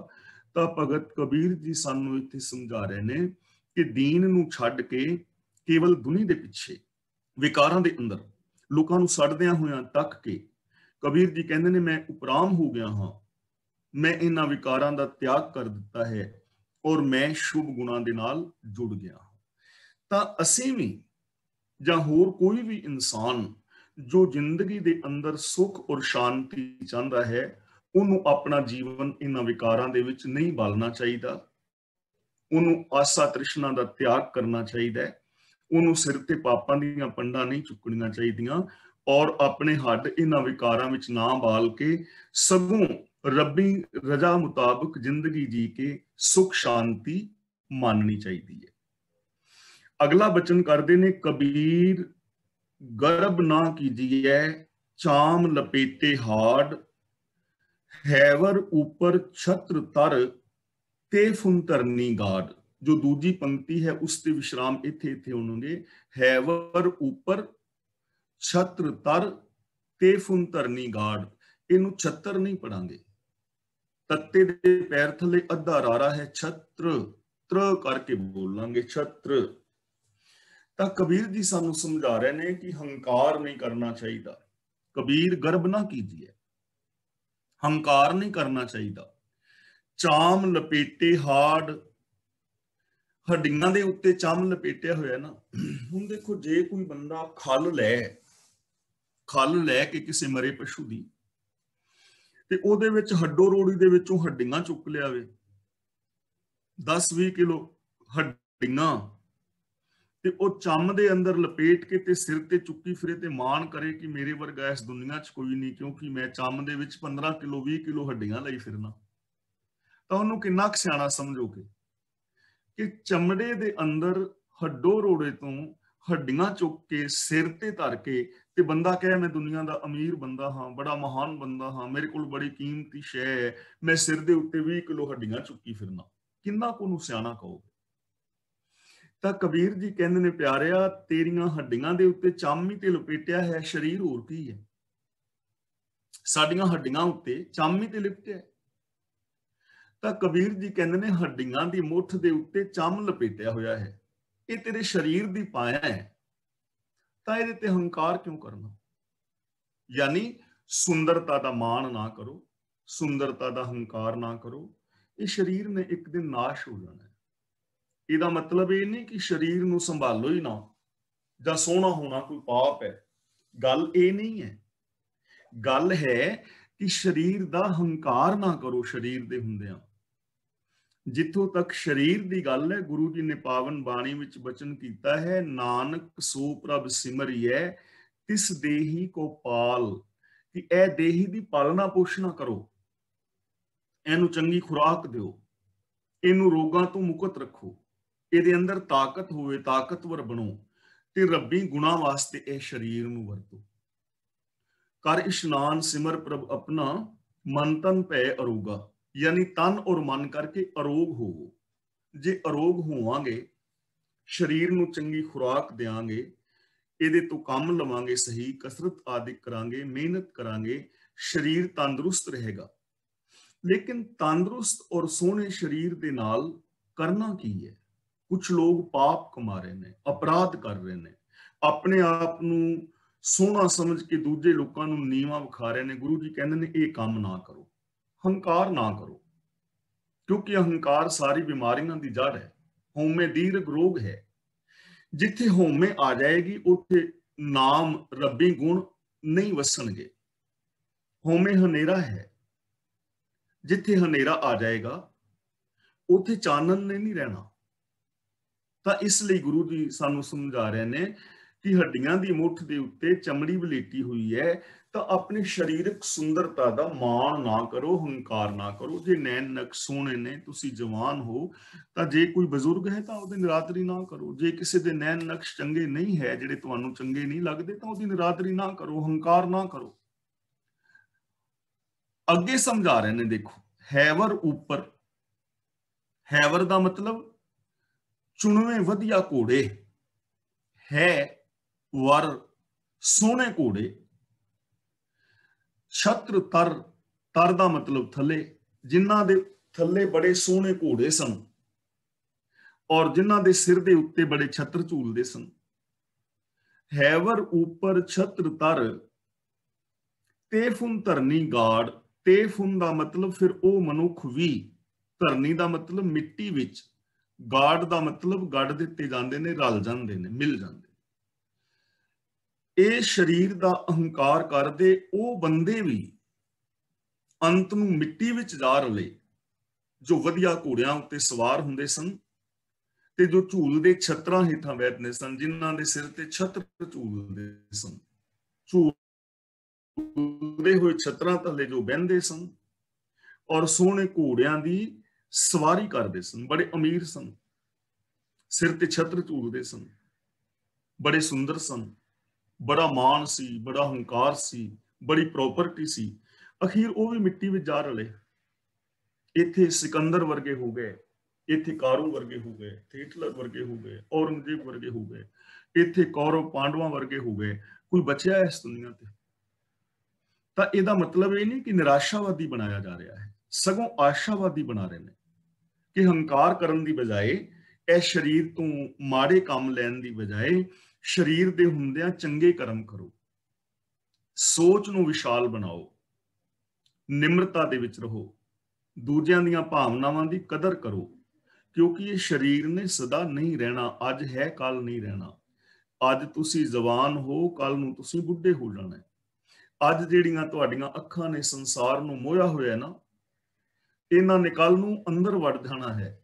ਜਿਹੜੇ ਚਿਹਰੇ ਦਾ ਤੁਸੀਂ ਮਾਣ ਕਰ ਰਹੇ ਹੋ ਤੇ ਝੁਰੜੀਆਂ ਪੈ ਜਾਣੀਆਂ ਨੇ, ਇਹਨਾਂ ਗੋਡਿਆਂ ਦੇ ਨਾਲ ਤੁਰਿਆ ਨਹੀਂ ਜਾਣਾ, ਮੂੰਹ ਚ ਦੰਦ ਨਹੀਂ ਰਹਿਣੇ, ਐਸੀ ਹਾਲਾਤ ਹੋ ਜਾਣੀ ਹੈ ਨਾ। ਫਿਰ ਮਾਣ ਕਾਹਦਾ? ਸਰੀਰ ਤੋਂ ਸਹੀ ਕੰਮ ਲਓ। कबीर गर्भ ना कीजिए ऊंचा देख आवास, आज काल भोए लेटना ऊपर जामै घास। हुण जामै पढ़िया ना, जामै पढ़ना है जमना, भोए नूं पढ़ना है भोए जमीन। गर्भ का मतलब अहंकार, ऊंचा देख आवास मतलब निवास स्थान, ऊंचा का मतलब उच्चा। कबीर जी कहते हैं कि अपने उच्चे महल वेख के, जे तुहाडा आवास, तुहाडा निवास स्थान, तुहाडा घर बड़ा उच्चा है, बड़ा सुंदर है, बड़ा कीमती है, 5, 10, 20, 50 मंजिल का घर है तुहाडा, तुसीं उहदे ते संगमरमर लवाया होया है, बड़ा कीमती फर्नीचर है, सोने चांदी के बर्तन ने, ਤਾਂ ਕਬੀਰ ਜੀ ਕਹਿੰਦੇ ਨੇ ਇਹਦਾ ਹੰਕਾਰ ਨਾ ਕਰੋ, ਅਹੰਕਾਰ ਨਾ ਕਰੋ, ਕਿਉਂਕਿ ਇਹਨਾਂ ਮਹਿਲਾਂ ਨੇ ਪਹਿਲੀ ਗੱਲ ਸਦਾ ਨਹੀਂ ਰਹਿਣਾ। ਤੇ ਜੇ ਮਹਿਲਾਂ ਦੀ ਬੁਨਿਆਦ ਹੈ ਵੀ ਮੰਨ ਲਓ 200 ਸਾਲ 400 ਸਾਲ ਇਮਾਰਤ ਦੀ ਤੁਹਾਡੀ ਦੀ ਬੁਨਿਆਦ ਰੱਖੀ ਹੈ, ਇੰਨੀ ਗਾਰੰਟੀ ਹੈ, ਤਾਂ ਤੁਹਾਡੀ ਆਪਣੀ ਗਾਰੰਟੀ ਕੋਈ ਨਹੀਂ, ਕੀ ਪਤਾ ਕਦੋਂ ਪ੍ਰਾਣ ਨਿਕਲ ਜਾਣ। ਇਸ ਲਈ ਇਹਦਾ ਮਤਲਬ ਇਹ ਨਹੀਂ ਕਿ ਤੁਸੀਂ ਚੰਗੇ ਘਰ ਨਾ ਬਣਾਓ, ਮਹਿਲ ਨਾ ਬਣਾਓ, ਗੱਲ ਇਹ ਨਹੀਂ ਹੈ। ਤੁਹਾਡੇ ਦਸਾਂ ਨਵਾਂ ਦੀ ਇਮਾਨਦਾਰੀ ਦੀ ਕਿਰਤ ਦੇ ਨਾਲ ਤੁਹਾਡੇ ਕੋਲ ਜੈਸੇ ਮਕਾਨ ਬਣਦੇ ਨੇ, ਚੰਗੇ ਬਣਦੇ ਨੇ, 2 ਮੰਜ਼ਲਾ 4 ਮੰਜ਼ਲਾ ਬਣਾਓ, 10 ਬੈਡਰੂਮ ਦਾ ਬਣਾਓ, 20 ਬੈਡਰੂਮ ਦਾ ਬਣਾਓ, ਇਹਦੇ ਵਿੱਚ ਕੋਈ ਪ੍ਰੋਬਲਮ ਨਹੀਂ ਹੈ। ਗੱਲ ਇਹ ਹੈ ਕਿ ਉਸ ਮਹਿਲ ਦਾ ਮਾਣ ਕਰਕੇ ਕਿਸੇ ਝੁੱਗੀ ਵਾਲੇ ਦਾ ਨਿਰਾਦਰ ਨਾ ਕਰੋ, ਕਿਸੇ ਝੁੱਗੀ ਵਾਲੇ ਦਾ, ਕਿਸੇ ਗਰੀਬ ਦਾ ਨਿਰਾਦਰ ਨਾ ਕਰੋ। ਤੁਹਾਡੇ ਘਰ ਦੇ ਵਿੱਚ ਕੋਈ ਆਏ ਤੇ ਉਹਨੂੰ ਇਹ ਅਹਿਸਾਸ ਨਾ ਕਰਾਓ ਕਿ ਤੇਰੇ ਕੋਲ ਕੁਝ ਵੀ ਨਹੀਂ ਤੇ ਮੈਂ ਦੇਖ ਕਿੰਨਾ ਵੱਡਾ ਬਣਾਇਆ, ਉਹਨੂੰ ਇਹੋ ਜਿਹਾ ਅਹਿਸਾਸ ਨਾ ਕਰਾਓ। ਕਿਉਂਕਿ ਵੱਡਾ ਮਨੁੱਖ ਉਹਨੂੰ ਕਹਿੰਦੇ ਨੇ ਜੋ ਕੋਲ ਬੈਠੇ ਨੂੰ ਨੀਵਾਂ ਮਹਿਸੂਸ ਨਾ ਕਰਾਵੇ, ਨੀਵਾਂ ਮਹਿਸੂਸ ਨਾ ਹੋਣ ਦੇਵੇ। ਵੱਡਾ ਬੰਦਾ ਉਸੇ ਨੂੰ ਕਿਹਾ ਜਾ ਸਕਦਾ ਹੈ ਜਿਹਦੇ ਕੋਲ ਬੈਠ ਕੇ ਬੰਦਾ ਆਪਣੇ ਆਪ ਨੂੰ ਨੀਵਾਂ ਮਹਿਸੂਸ ਨਾ ਕਰੇ, ਸਗੋਂ ਮਾਣ ਮਹਿਸੂਸ ਕਰੇ। ਤੁਹਾਡੇ ਮਕਾਨਾਂ ਦਾ ਕੋਈ ਮਾਣ ਕਰੇ, ਹੋਰ ਕਰੇ ਕੋਈ ਮਾਣ, ਅਹੰਕਾਰ ਨਾ ਕਰ। ਕਿਉਂ ਕਿ ਆਜ ਕਾਲ ਭੂਏ ਲੇਟਣਾ ਉੱਪਰ ਜਾਵੇਂ ਘਾਸ, ਮੌਤ ਆਉਣ ਤੇ ਇਹ ਮਹਿਲ ਨੂੰ ਛੱਡ ਕੇ ਅੱਜ ਦਾ ਭਲਕ ਮਿੱਟੀ ਵਿੱਚ ਰਲ ਜਾਣਾ ਹੈ ਤੇ ਸਾਡੇ ਉੱਤੇ ਘਾਹ ਜੰਮ ਪੈਣਾ ਹੈ, ਜਿੱਥੇ ਸਾਡੀ ਰਾਖ ਨੂੰ ਖਿਲਾਰਿਆ ਜਾਏਗਾ। ਹੁਣ ਜਿਹੜੇ ਜ਼ਮੀਨ ਦੇ ਵਿੱਚ ਦਬਾਉਂਦੇ ਨੇ ਮੁਰਦਿਆਂ ਨੂੰ, ਉੱਥੇ ਘਾਹ ਉੱਗ ਹੀ ਪੈਣਾ ਹੈ। ਜਿੱਥੇ ਜਲਾਇਆ ਜਾਂਦਾ ਹੈ ਉੱਥੇ ਵੀ ਘਾਹ ਨੇ ਉੱਗ ਪੈਣਾ ਹੈ। ਯਾਨੀ ਕਹਿਣ ਦਾ ਮਤਲਬ ਕਿ ਸਰੀਰ ਦਾ ਇੱਕ ਦਿਨ ਵਿਨਾਸ਼ ਹੋ ਜਾਣਾ ਹੈ। ਤਾਂ ਜਦੋਂ ਸਰੀਰ ਦਾ ਵਿਨਾਸ਼ ਹੋ ਜਾਣਾ ਹੈ, ਤਾਂ ਜਦੋਂ ਤੱਕ ਇਹ ਜ਼ਿੰਦਗੀ ਮਿਲੀ ਹੈ ਉਦੋਂ ਤੱਕ ਮਹਿਲਾਂ ਮੰਡਪਾਂ ਮਾੜੀਆਂ ਦਾ ਅਹੰਕਾਰ ਕਰਕੇ ਕਦੇ ਵੀ ਦੂਜੇ ਨੂੰ ਨੀਵਾਂ ਨਹੀਂ ਵਿਖਾਉਣਾ ਚਾਹੀਦਾ, ਔਰ 2 ਨੰਬਰ ਦੇ ਧੰਦੇ ਕਰਕੇ ਇਹ ਮਹਿਲ ਮਾੜੀਆਂ ਨਹੀਂ ਬਣਾਉਣੇ ਚਾਹੀਦੇ, ਸਗੋਂ ਦਸਾਂ ਨਵਾਂ ਦੀ ਕਿਰਤ ਕਰਨੀ ਚਾਹੀਦੀ ਹੈ ਔਰ ਪ੍ਰਭੂ ਦਾ ਸ਼ੁਕਰਾਨਾ ਕਰਨਾ ਚਾਹੀਦਾ ਹੈ। ਕਬੀਰ ਗਰਬ ਨਾ ਕੀਜੀਐ, ਰੰਕ ਨਾ ਹਸੀਐ ਕੋਏ, ਅਜਹੋਂ ਸੋ ਨਾਉ ਸਮੁੰਦਰ में है, क्या जानो क्या होए। ਰੰਕ ਦਾ ਮਤਲਬ ਗਰੀਬ, ਗਰਬ ਦਾ ਮਤਲਬ ਅਹੰਕਾਰ।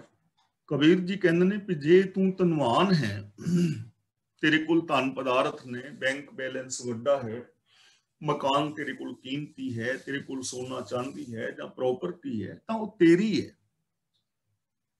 ਲੇਕਿਨ ਇਹਦਾ ਮਾਣ ਨਾ ਕਰ, ਤੇ ਮਾਣ ਕਰਕੇ ਕਿਸੇ ਗਰੀਬ ਦਾ ਹਾਸਾ ਨਾ ਉਡਾ, ਕਿਸੇ ਗਰੀਬ ਤੇ ਹੱਸ ਨਾ। ਰੰਕ ਨਾ ਹਸੀਏ ਕੋਈ। ਜੇ ਤੂੰ ਕੀਮਤੀ ਪੈਂਟ ਕੋਟ ਪਾਏ ਨੇ ਤੇ ਜੇ ਕਿਸੇ ਗਰੀਬ ਦੇ ਕੋਲ ਪਾਉਣ ਲਈ ਪਾਟਾ ਹੋਇਆ ਪਜਾਮਾ ਹੈ ਤੇ ਉਹਦੇ ਪਾਟੇ ਪਜਾਮੇ ਤੇ ਹੱਸਣਾ ਤੇ ਉਹਨੂੰ ਆਪਣੀ ਪੈਂਟ ਸ਼ਰਟ ਦੇ ਕੀਮਤੀ ਕੱਪੜੇ ਵਿਖਾ ਕੇ ਉਹਦੇ ਅੰਦਰ ਹੀਨ ਭਾਵਨਾ ਪੈਦਾ ਨਾ ਕਰ, ਅਹੰਕਾਰ ਨਾ ਕਰ, ਕਿਸੇ ਦਾ ਮਜ਼ਾਕ ਨਾ ਉਡਾ। ਅਮੀਰ ਹੋਣਾ ਬਿਲਕੁਲ ਵੀ ਮਾੜਾ ਨਹੀਂ ਹੈ। ਗੱਲ ਇਹ ਹੈ ਕਿ ਕੋਈ ਬੰਦਾ ਅਮੀਰ ਹੋਇਆ ਕਿਵੇਂ ਹੈ, ਡਿਪੈਂਡ ਉਹ ਚੀਜ਼ ਕਰੇਗੀ ਕਿ ਉਹ ਠੱਗੀਆਂ ਮਾਰੀਆਂ ਨੇ, ਬੇਗਾਨੇ ਹੱਕ ਖਾਦੇ ਨੇ, ਜਾਂ ਕਿ ਦਸਾਂ ਨਵਾਂ ਦੀ ਕਿਰਤ ਕਰਕੇ ਇਮਾਨਦਾਰੀ ਦੇ ਨਾਲ ਅੱਗੇ ਵਧਿਆ ਹੈ। ਜੇ ਇਮਾਨਦਾਰੀ ਦੇ ਨਾਲ ਅੱਗੇ ਬੰਦਾ ਵਧ ਰਿਹਾ ਹੈ ਤਾਂ ਹਰ ਇੱਕ ਦਾ ਹੱਕ ਹੈ, ਹਰ ਇੱਕ ਦਾ ਫਰਜ਼ ਹੈ।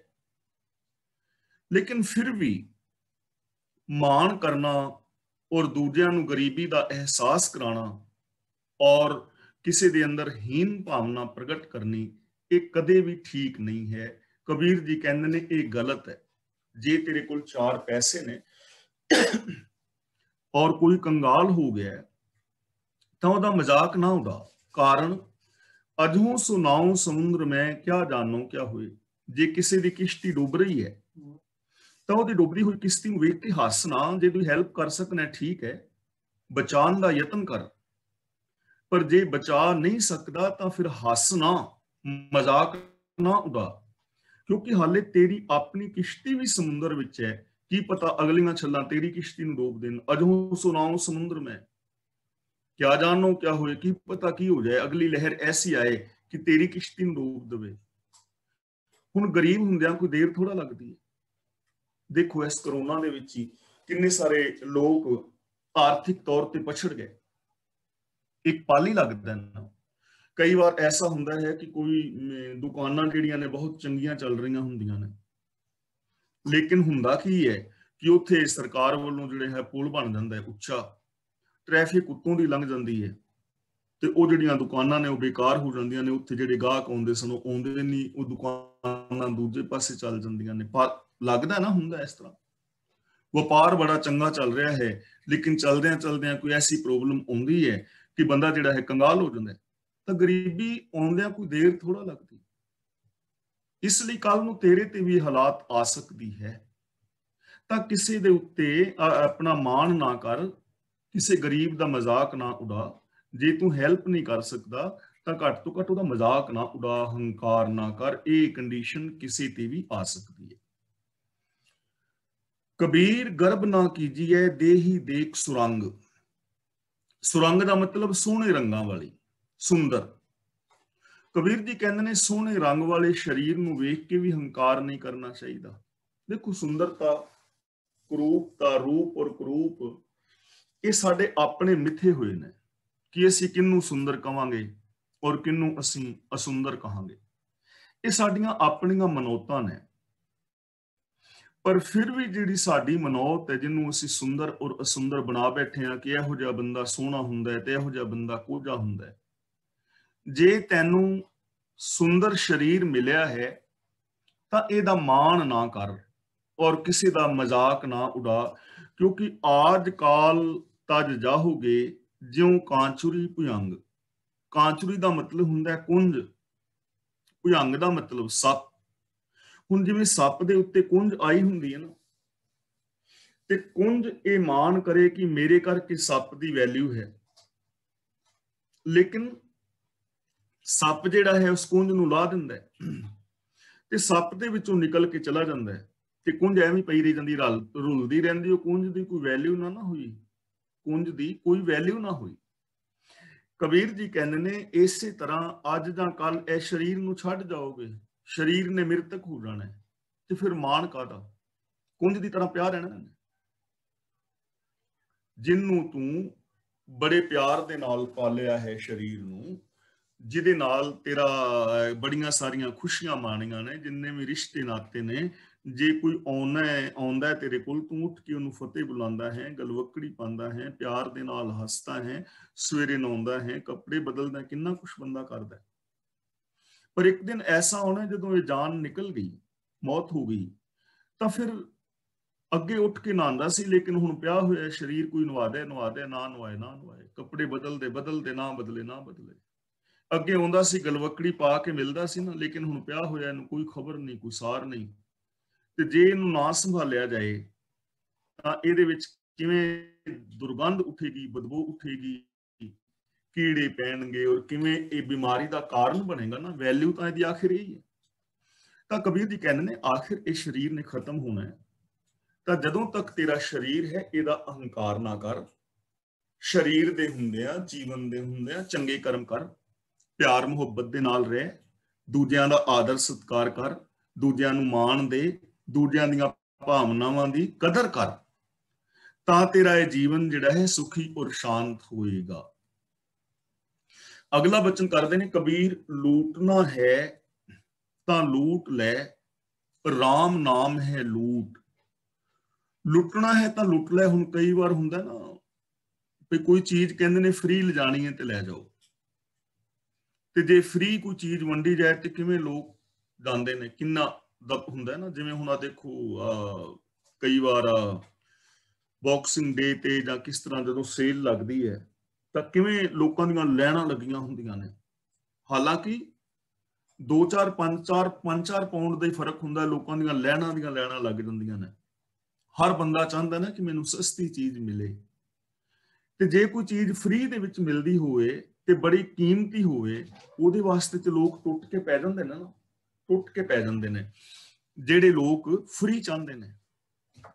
ਤਾਂ ਹੁਣ ਜੇ ਸਮਾਂ ਲੰਘ ਜਾਏ ਤੇ ਸਮਾਂ ਲੰਘਣ ਤੋਂ ਬਾਅਦ ਫਿਰ ਬੰਦਾ ਚਾਹੇ ਤੇ ਫਿਰ ਉਹ ਅਫਸੋਸ ਕਰਦਾ, ਉਹ ਯਾਰ ਫ੍ਰੀ ਚੀਜ਼ਾਂ, ਇੰਨੀਆਂ ਚੀਜ਼ਾਂ ਫ੍ਰੀ, ਓਹੋ ਇਹ ਤੇ ਬੜਾ ਮਾੜਾ ਹੋਇਆ। ਕਦੇ उस बंदे तो पुछो ऐसी हालात कि ਜਿਹੜਾ ਭੰਡਾਰੇ ਦੇ ਵਿੱਚ ਛੋਲੇ ਪੂਰੀਆਂ ਖਾਣ ਗਿਆ ਹੋਵੇ, ਕਿਸੇ ਨੇ ਕਿਹਾ ਹੋਵੇ ਕਿ ਛੋਲੇ ਪੂਰੀਆਂ ਦਾ ਭੰਡਾਰਾ ਹੈ ਜਾਂ ਲੰਗਰ ਹੈ, ਤੇ ਛੋਲੇ ਪੂਰੀਆਂ ਦਾ ਭੰਡਾਰਾ ਖਾਣ ਗਿਆ ਹੋਵੇ, ਛੋਲੇ ਪੂਰੀਆਂ ਵੀ ਨਾ ਮਿਲਣ ਤੇ ਬਾਹਰੋਂ ਕੋਈ ਚੱਪਲ ਵੀ ਉਹਦੀ ਚੁੱਕ ਕੇ ਲੈ ਜਾਏ, ਉਹਦੀ ਕੀ ਹਾਲਾਤ ਹੋਈ। ਤਾਂ ਕਬੀਰ ਜੀ ਕਹਿੰਦੇ ਨੇ ਰੱਬ ਦੇ ਨਾਮ ਦੀ ਲੁੱਟ ਪਈ ਹੋਈ ਹੈ, ਫ੍ਰੀ ਮਿਲ ਰਹੇ ਨੇ ਰੱਬੀ ਗੁਣ। ਕਬੀਰ ਲੂਟਣਾ ਹੈ ਤਾਂ ਲੂਟ ਲੈ, ਰਾਮ ਨਾਮ ਹੈ ਲੂਟ। ਰਾਮ ਨਾਮ ਦਾ ਮਤਲਬ ਰੱਬ ਦੇ ਜਿਹੜੇ ਗੁਣ ਨੇ, ਲੁੱਟ ਮੱਚੀ ਹੋਈ ਹੈ। ਸਤ, ਸੰਤੋਖ, ਦਇਆ, ਧਰਮ, ਧੀਰਜ, ਗਿਆਨ, ਵਿਰਾਗ, ਨਿਮਾਨਤਾ, ਪ੍ਰੇਮ, ਕੁਰਬਾਨੀ, ਨਿਰਭੈਤਾ, ਨਿਰਵੈਰਤਾ, ਇਨਸਾਨੀਅਤ, ਮਨੁੱਖਤਾ, ਇਹ ਸਾਰੇ ਗੁਣਾਂ ਦੀ ਲੁੱਟ ਪਈ ਹੋਈ ਹੈ। ਫ੍ਰੀ ਮਿਲ ਰਹੇ ਨੇ, ਲੁੱਟ ਲੈ ਜਿੰਨੇ ਲੁੱਟੇ ਜਾ ਸਕਦੇ ਨੇ, ਸਾਂਭ ਲੈ। ਲੁੱਟਣ ਦਾ ਮਤਲਬ ਸਾਂਭ ਲੈ, ਪਰ ਬੰਦਾ ਨਹੀਂ ਸਾਂਭ ਰਿਹਾ, ਫ੍ਰੀ ਚ ਮਿਲ ਰਹੇ ਨੇ। ਹੁਣ ਦੇਖੋ, ਜੇ ਅਸੀਂ ਮੁਸਕਰਾਣਾ ਹੋਵੇ ਤਾਂ ਮੁਸਕਰਾਉਣ ਲੱਗਿਆ ਕੋਈ ਕੀਮਤ ਥੋੜਾ ਲੱਗਦੀ ਹੈ। ਥੋੜਾ ਹੱਸੋ, ਥੋੜਾ ਮੁਸਕਰਾਓ, ਸਾਰਾ ਦਿਨ ਮੁਸਕਰਾਓ, ਲੇਕਿਨ ਬੰਦਾ ਨਹੀਂ ਨਾ ਮੁਸਕਰਾਉਂਦਾ। ਲੁੱਟ ਲੋ ਮੁਸਕਰਾਹਟ, ਲੁੱਟ ਲੋ ਖੁਸ਼ੀਆਂ, ਖੁਸ਼ੀਆਂ ਨੇ ਚਾਰ ਚੁਫੇਰੇ। ਸੱਚ ਬੋਲੋ ਜਿੰਨਾ ਮਰਜ਼ੀ ਸਾਂਭ ਲਓ, ਸੱਚ ਨੂੰ, ਦਇਆ ਨੂੰ ਸਾਂਭ ਲਓ, ਨਿਰਭੈਤਾ ਨੂੰ ਸਾਂਭ ਲਓ। ਲੁੱਟ ਮੱਚੀ ਹੋਈ ਹੈ, ਫ੍ਰੀ ਮਿਲ ਰਿਹਾ ਹੈ। ਪਰ ਕਬੀਰ ਜੀ ਕਹਿੰਦੇ ਨੇ ਫਿਰ ਪਾਛੈ ਪਛਤਾਹੋਗੇ, ਪ੍ਰਾਣ ਜਾहेंगे ਛੂਟ। ਜਦੋਂ ਸਰੀਰ ਚੋਂ ਜਿੰਦ ਨਿਕਲ ਜਾਂਦੀ ਫਿਰ ਬੰਦਾ ਅਫਸੋਸ ਕਰਦਾ ਨਾ ਅਖੀਰ। ਬੰਦੇ ਦੇ ਕੋਲ ਬਹੁਤ ਕੀਮਤੀ ਖਜ਼ਾਨਾ ਲੁੱਟਿਆ ਜਾ ਰਿਹਾ ਹੋਵੇ ਤੇ ਉਹ ਉਸ ਸਮੇਂ ਨਾ ਉੱਥੋਂ ਕੁਝ ਚੀਜ਼ ਲਵੇ ਔਰ ਬਾਅਦ ਦੇ ਅੰਦਰ ਪਛਤਾਉਂਦਾ ਹੈ। ਹੁਣ ਪ੍ਰਾਣ ਜਾहेंगे ਛੂਟ ਦਾ ਮਤਲਬ ਜੋ ਤੂੰ ਤੇਰੀ ਜਾਨ ਨਿਕਲ ਗਈ, ਤੇਰੀ ਮੌਤ ਹੋ ਗਈ। ਹੁਣ ਮਰਨ ਤੋਂ ਬਾਅਦ ਤੇ ਬੰਦਾ ਨਹੀਂ ਨਾ ਪਛਤਾਉਂਦਾ, ਕਿਉਂਕਿ ਮਾਰੀ ਗਿਆ ਤੇ ਪਛਤਾਵਾ ਹੁਣ ਕਾਹਦਾ। ਇੱਥੇ ਪ੍ਰਾਣ ਨਿਕਲਣ ਦਾ ਮਤਲਬ ਹੈ ਆਤਮਿਕ ਮੌਤ ਹੋ ਜਾਣਾ। ਕਿ ਸਤ, ਸੰਤੋਖ, ਦਇਆ, ਧਰਮ ਦੀ ਲੁੱਟ ਮੱਛੀ ਪਈ ਹੈ। ਜਿੰਨੀ ਚਾਹੋ ਚੰਗੀ ਜ਼ਿੰਦਗੀ ਜੀ ਸਕਦੇ ਹੋ, ਜੀਓ, ਇਹਨਾਂ ਗੁਣਾਂ ਨੂੰ ਸਾਂਭੋ। ਪਰ ਜੇ ਟਾਈਮ ਕੱਢ ਲਿਆ, ਗੁਣਾਂ ਵਾਲੀ ਜ਼ਿੰਦਗੀ ਨਾ ਜੀਵੀ, ਔਗਣਾਂ ਦੇ ਵਿੱਚ ਖਚਤ ਰਹੇ, ਅੰਦਰੋਂ ਇਨਸਾਨੀਅਤ ਮਰ ਗਈ, ਆਤਮਿਕ ਮੌਤ ਹੋ ਗਈ, ਦੁੱਖ ਸਹਿੜ ਲੈ ਤੇ ਫਿਰ ਪਛਤਾਓਗੇ ਨਾ। ਫਿਰ ਤਾਂ ਜ਼ਿੰਦਗੀ 'ਚ ਪਛਤਾਵਾ ਹੀ ਰਹਿ ਜਾਣਾ। ਜੇ ਬੰਦਾ ਉੱਚਾ ਆਚਰਣ ਬਣਾਉਣ ਦੀ ਬਜਾਏ ਆਚਰਣ ਤੋਂ ਗਿਰ ਜਾਏ ਤੇ ਆਚਰਣ ਤੋਂ ਗਿਰਨ ਕਰਕੇ ਫਿਰ ਇਸ ਸਮਾਜ ਵਿੱਚ ਮਸ਼ਹੂਰੀ ਹੋ ਜਾਏ ਕਿ ਬੰਦਾ ਆਚਰਣਹੀਨ ਹੈ, ਬੇਈਮਾਨ ਹੈ, ਤੇ ਫਿਰ ਉਹਦਾ ਕੋਈ ਵਿਸ਼ਵਾਸ ਹੀ ਨਾ ਕਰੇ, ਫਿਰ ਪਛਤਾਵਾ ਹੀ ਰਹਿ ਜਾਂਦਾ। ਕਈ ਵਾਰ ਅਸੀਂ ਦੇਖਦੇ ਹਾਂ ਕਿੰਨੀ ਸੋਹਣੀ ਜ਼ਿੰਦਗੀ ਹੈ ਪਤੀ ਪਤਨੀ ਦੀ, ਲੇਕਿਨ ਉਹਨਾਂ ਦੋਵਾਂ ਦੇ ਵਿੱਚੋਂ ਕੋਈ ਇੱਕ ਗਲਤੀ ਕਰ ਬੈਂਦਾ ਹੈ, ਕੋਈ ਵੱਡੀ ਗਲਤੀ ਕਰ ਬੈਂਦਾ ਹੈ, ਤੇ ਫਿਰ ਆਖਿਰ ਤਲਾਕ ਹੋ ਜਾਂਦੀ ਹੈ, ਤੇ ਫਿਰ ਪੱਲੇ ਪਛਤਾਵਾ ਹੀ ਰਹਿ ਜਾਂਦਾ ਨਾ। ਕਿਉਂਕਿ ਸ਼ੁਭ ਗੁਣ ਲੁੱਟੇ ਜਾ ਸਕਦੇ ਸੀ ਫ੍ਰੀ ਵਿੱਚ, ਪਰ ਨਹੀਂ ਨਾ ਲੁੱਟੇ। ਪ੍ਰੇਮ ਨਾਲ ਜੀਵਿਆ ਜਾ ਸਕਦਾ ਸੀ, ਪਰ ਨਹੀਂ ਜੀਵੇ। ਬੱਚਿਆਂ ਮਾਪਿਆਂ ਦਾ ਇਹ ਹਾਲ ਹੈ, ਭਰਾਵਾਂ ਭੈਣਾਂ ਦਾ ਇਹ ਹਾਲ ਹੈ, ਮਿੱਤਰਤਾ ਦਾ ਹਾਲ ਹੈ। ਕਿਵੇਂ ਰਿਸ਼ਤੇ ਬਿਖਰ ਗਏ ਨੇ ਤੇ ਜ਼ਿੰਦਗੀ 'ਚ ਰਹਿ ਗਿਆ ਪਛਤਾਵਾ। ਮਿੱਤਰਤਾਵਾਂ ਵਿੱਚ ਦਰਾਰਾਂ ਪੈ ਗਈਆਂ, ਜ਼ਿੰਦਗੀ 'ਚ ਰਹਿ ਗਿਆ ਪਛਤਾਵਾ, ਤੇ ਫਿਰ ਉਹ ਬੀਤਿਆ ਸਮਾਂ ਹੱਥ ਨਹੀਂ ਆਉਂਦਾ। ਇਸ ਲਈ ਕਬੀਰ ਜੀ ਕਹਿੰਦੇ ਨੇ ਕਿ ਜੇ ਆਤਮਿਕ ਮੌਤ ਹੋ ਗਈ, ਜਦੋਂ ਇਨਸਾਨੀਅਤ ਮਰ ਗਈ, ਤੇ ਫਿਰ ਪਛਤਾਓਗੇ, ਫਿਰ ਪਛਤਾਉਣ ਦਾ ਕੋਈ ਲਾਭ ਨਹੀਂ ਹੋਣਾ, ਤੇ ਉਹ ਸਮੇਂ ਨੇ ਵਾਪਸ ਨਹੀਂ ਆਉਣਾ। ਤੇ ਸ਼ੁਭ ਗੁਣਾਂ ਦੀ ਲੁੱਟ ਹਰ ਟਾਈਮ ਮੱਛੀ ਹੋਈ ਹੈ। ਜਦੋਂ ਮਰਜ਼ੀ ਲੁੱਟ ਲਓ, ਜਿੰਨੇ ਮਰਜ਼ੀ ਲੁੱਟ ਲਓ, ਜਿੰਨੇ ਮਰਜ਼ੀ ਲੁੱਟਣ ਦਾ ਮਤਲਬ ਸਾਂਭ ਲਓ, ਤੁਹਾਡੇ ਨੇ, ਫ੍ਰੀ ਨੇ। ਪੰਡਾ ਬਣ ਲਓ ਗੁਣਾਂ ਦੀਆਂ, ਸੱਚ ਦੀਆਂ, ਪ੍ਰੇਮ ਦੀਆਂ, ਦਇਆ ਦੀਆਂ, ਧਰਮ ਦੀਆਂ, ਇਨਸਾਨੀਅਤ ਦੀਆਂ, ਚੰਗੇ ਮਿਲਵਰਤਨ ਦੀਆਂ, ਸ਼ੁਭ ਬੋਲਾਂ ਦੀਆਂ, ਮਿੱਠੇ ਬੋਲਾਂ ਦੀਆਂ, ਪਰਉਪਕਾਰਾਂ ਦੀਆਂ। ਪੰਡਾ ਨੇ ਮਰਜ਼ੀ ਲੁੱਟ ਲਓ, ਫ੍ਰੀ ਨੇ। ਲੇਕਿਨ ਬੰਦਾ ਨਹੀਂ ਲੁੱਟ ਰਿਹਾ, ਤੇ ਫਿਰ ਆਖਿਰ ਕੀ ਹੁੰਦਾ ਹੈ? ਆਖਿਰ ਜ਼ਿੰਦਗੀ ਦੇ ਵਿੱਚ ਰਹਿ ਜਾਂਦਾ ਹੈ ਪਛਤਾਵਾ।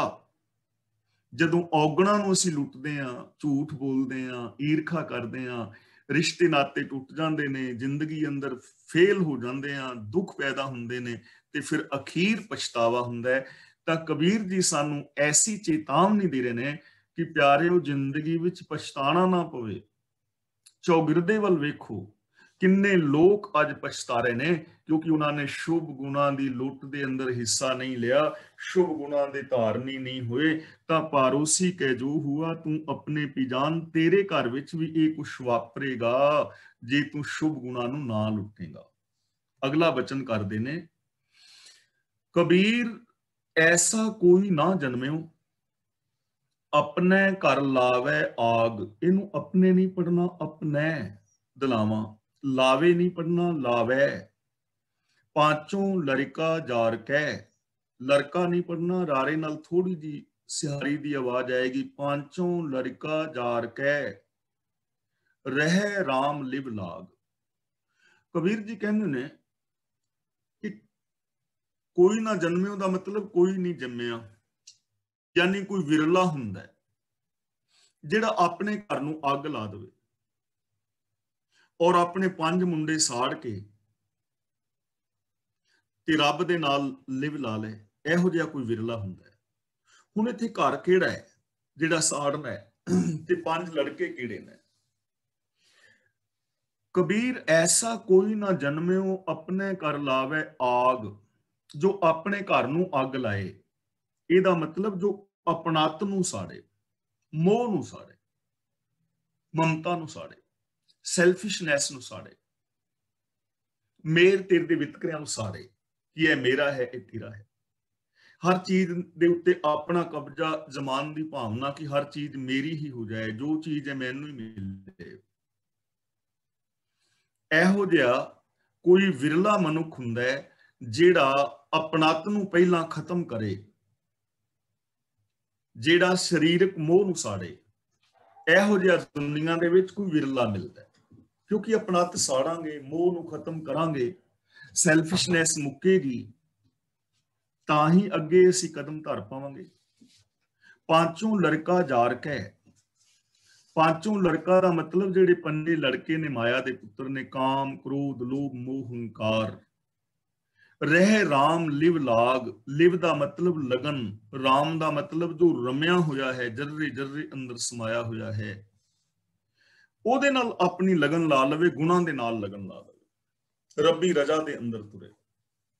ਇਹੋ ਜਿਹੇ ਕੋਈ ਵਿਰਲੇ ਇਨਸਾਨ ਨੇ ਜੋ ਆਪਣੀ ਜ਼ਿੰਦਗੀ ਚੋਂ ਆਪਣਤ ਨੂੰ, ਹਉਮੈ ਨੂੰ ਔਰ ਮੋਹ ਆਦਿਕ ਨੂੰ ਖਤਮ ਕਰਦੇ ਨੇ, ਕਾਮ ਕ੍ਰੋਧ ਲੋਭ ਮੋਹ ਨੂੰ ਸਾੜਦੇ ਨੇ, ਇਹਨਾਂ ਨੂੰ ਮੁਕਾਉਂਦੇ ਨੇ, ਔਰ ਰੱਬੀ ਲਿਵ ਆਪਣੇ ਅੰਦਰ ਪੈਦਾ ਕਰਦੇ ਨੇ। ਲਿਵ ਦਾ ਮਤਲਬ ਸਮਾਧੀ ਲਾਣੀ ਨਹੀਂ ਹੈ, ਲਿਵ ਦਾ ਮਤਲਬ ਲਗਨ। ਕਿਉਂਕਿ ਆਮ ਬੰਦੇ ਦੀ ਲਗਨ ਹੈ ਨਾ, ਕਿਸੇ ਨੂੰ ਝੂਠ ਬੋਲਣ ਦੀ ਲਗਨ ਹੈ, ਕਿਸੇ ਨੂੰ ਪਾਪ ਕਮਾਉਣ ਦੀ ਲਗਨ ਹੈ, ਕਿਸੇ ਨੂੰ ਨਸ਼ਿਆਂ ਦੀ ਲਗਨ ਹੈ, ਕਿਸੇ ਨੂੰ ਚੁਗਲੀਆਂ ਦੀ ਲਗਨ ਹੈ, ਕਈਆਂ ਨੂੰ ਸੱਚ ਦੀ ਲਗਨ ਹੈ, ਪ੍ਰੇਮ ਦੀ ਲਗਨ ਹੈ, ਦਇਆ ਦੀ ਲਗਨ ਹੈ। ਲਗਨ ਹੈ ਨਾ ਆਪਣੀ। ਤਾਂ ਕਬੀਰ ਜੀ ਕਹਿੰਦੇ ਨੇ ਇਹਨਾਂ ਪੰਜਾਂ ਵਿਕਾਰਾਂ ਨੂੰ ਸਾੜੇ ਔਰ ਰੱਬੀ ਗੁਣਾਂ ਦੀ ਲਗਨ ਆਪਣੀ ਜ਼ਿੰਦਗੀ ਦੇ ਅੰਦਰ ਪੈਦਾ ਕਰੇ। ਐਸੇ ਕੁਝ ਵਿਰਲੇ ਇਨਸਾਨ ਹੁੰਦੇ ਨੇ, ਇਹੋ ਜਿਹੇ ਵਿਰਲੇ ਵਿਰਲੇ ਬੰਦੇ ਹੁੰਦੇ ਨੇ। ਤਾਂ ਦੇਖੋ, ਐਸੇ ਵਿਰਲਿਆਂ ਦੇ ਵਿੱਚ ਮੈਂ ਵੀ ਆ ਸਕਦਾ, ਤੁਸੀਂ ਵੀ ਆ ਸਕਦੇ ਹੋ। ਕਿਸੇ ਤੇ ਬੈਨ ਨਹੀਂ ਹੈ, ਕਿਸੇ ਤੇ ਬੈਨ ਨਹੀਂ। ਹਰ ਬੰਦਾ ਅਵਗੁਣਾਂ ਨੂੰ ਛੱਡ ਕੇ ਗੁਣਾਂ ਦੀ ਲਗਨ ਲਾ ਸਕਦਾ ਹੈ ਆਪਣੀ ਜ਼ਿੰਦਗੀ ਦੇ ਅੰਦਰ।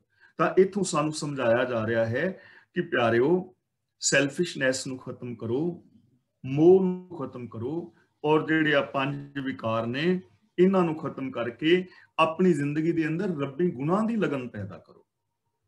ਕਿਉਂਕਿ ਜੇ ਹਰ ਇਨਸਾਨ ਕਾਮ ਕ੍ਰੋਧ ਲੋਭ ਮੋਹ ਦੇ ਅੰਦਰ ਖਚਤ ਰਹੇਗਾ ਤਾਂ ਆਪ ਵੀ ਦੁਖੀ ਹੋਏਗਾ, ਦੂਜਿਆਂ ਲਈ ਵੀ ਦੁੱਖ ਪੈਦਾ ਕਰੇਗਾ।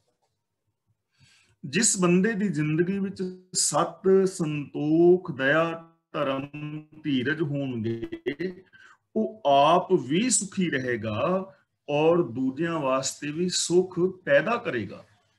ਜੇ ਹਰ ਇਨਸਾਨ ਦੀ ਭਾਵਨਾ ਐਸੀ ਬਣ ਜਾਏ ਤਾਂ ਇਸ ਦੁਨੀਆ ਦੇ ਅੰਦਰ ਸੁਖ ਪੈਦਾ ਹੋ ਸਕਦੇ ਨੇ, ਇਹ ਸਮਾਜ स्वर्ग हो सकता है। अगला बचन भगत कबीर जी कहते हैं, को है लड़का बेचे ही लड़की बेचे कोई। इनू लड़का लड़की नहीं पढ़ना, रारे दे नाल सिहारी दी थोड़ी जी आवाज आएगी। को है लड़का बेचे ही लड़की बेचे कोई, सांझा करे कबीर स्यों हर संग बनज करे। ਤਾਂ ਕਬੀਰ ਜੀ ਕਹਿੰਦੇ ਨੇ ਕੋਈ ਵਿਰਲਾ ਹੈ ਜੋ ਮਨ ਰੂਪ ਲੜਕੇ ਨੂੰ ਵੇਚ ਦੇਵੇ। ਤੇ ਲੜਕੀ ਦਾ ਮਤਲਬ ਜੋ ਤ੍ਰਿਸ਼ਨਾ ਆਦਿਕ ਲੜਕੀ ਹੈ, ਇਹਨੂੰ ਵੇਚੇ, ਯਾਨੀ जो विकारां नूं छड्डे। हुण मन बेचै सतगुरु कै पास, तिस सेवक कै कारज रास। ਜਿਹੜਾ ਆਪਣਾ ਮਨ ਗੁਰੂ ਦੇ ਕੋਲ ਵੇਚ ਦਿੰਦਾ ਨਾ, ਉਹਦੇ ਕਾਰਜ ਰਾਸ ਹੋ ਜਾਂਦੇ ਨੇ। ਮਨ ਵੇਚਣ ਦਾ ਮਤਲਬ ਆਪਣੇ ਮਨ ਦੀ ਮੱਤ ਤਿਆਗਣੀ। ਮਨ ਦੇ ਅੰਦਰ ਜੋ ਫੁਰਦੇ ਨੇ ਉਹ ਵਿਕਾਰਾਂ ਵਾਲੇ ਫੁਰਦੇ ਨੇ ਨਾ, ਨੈਗੇਟਿਵ ਫੁਰਦੇ ਨੇ।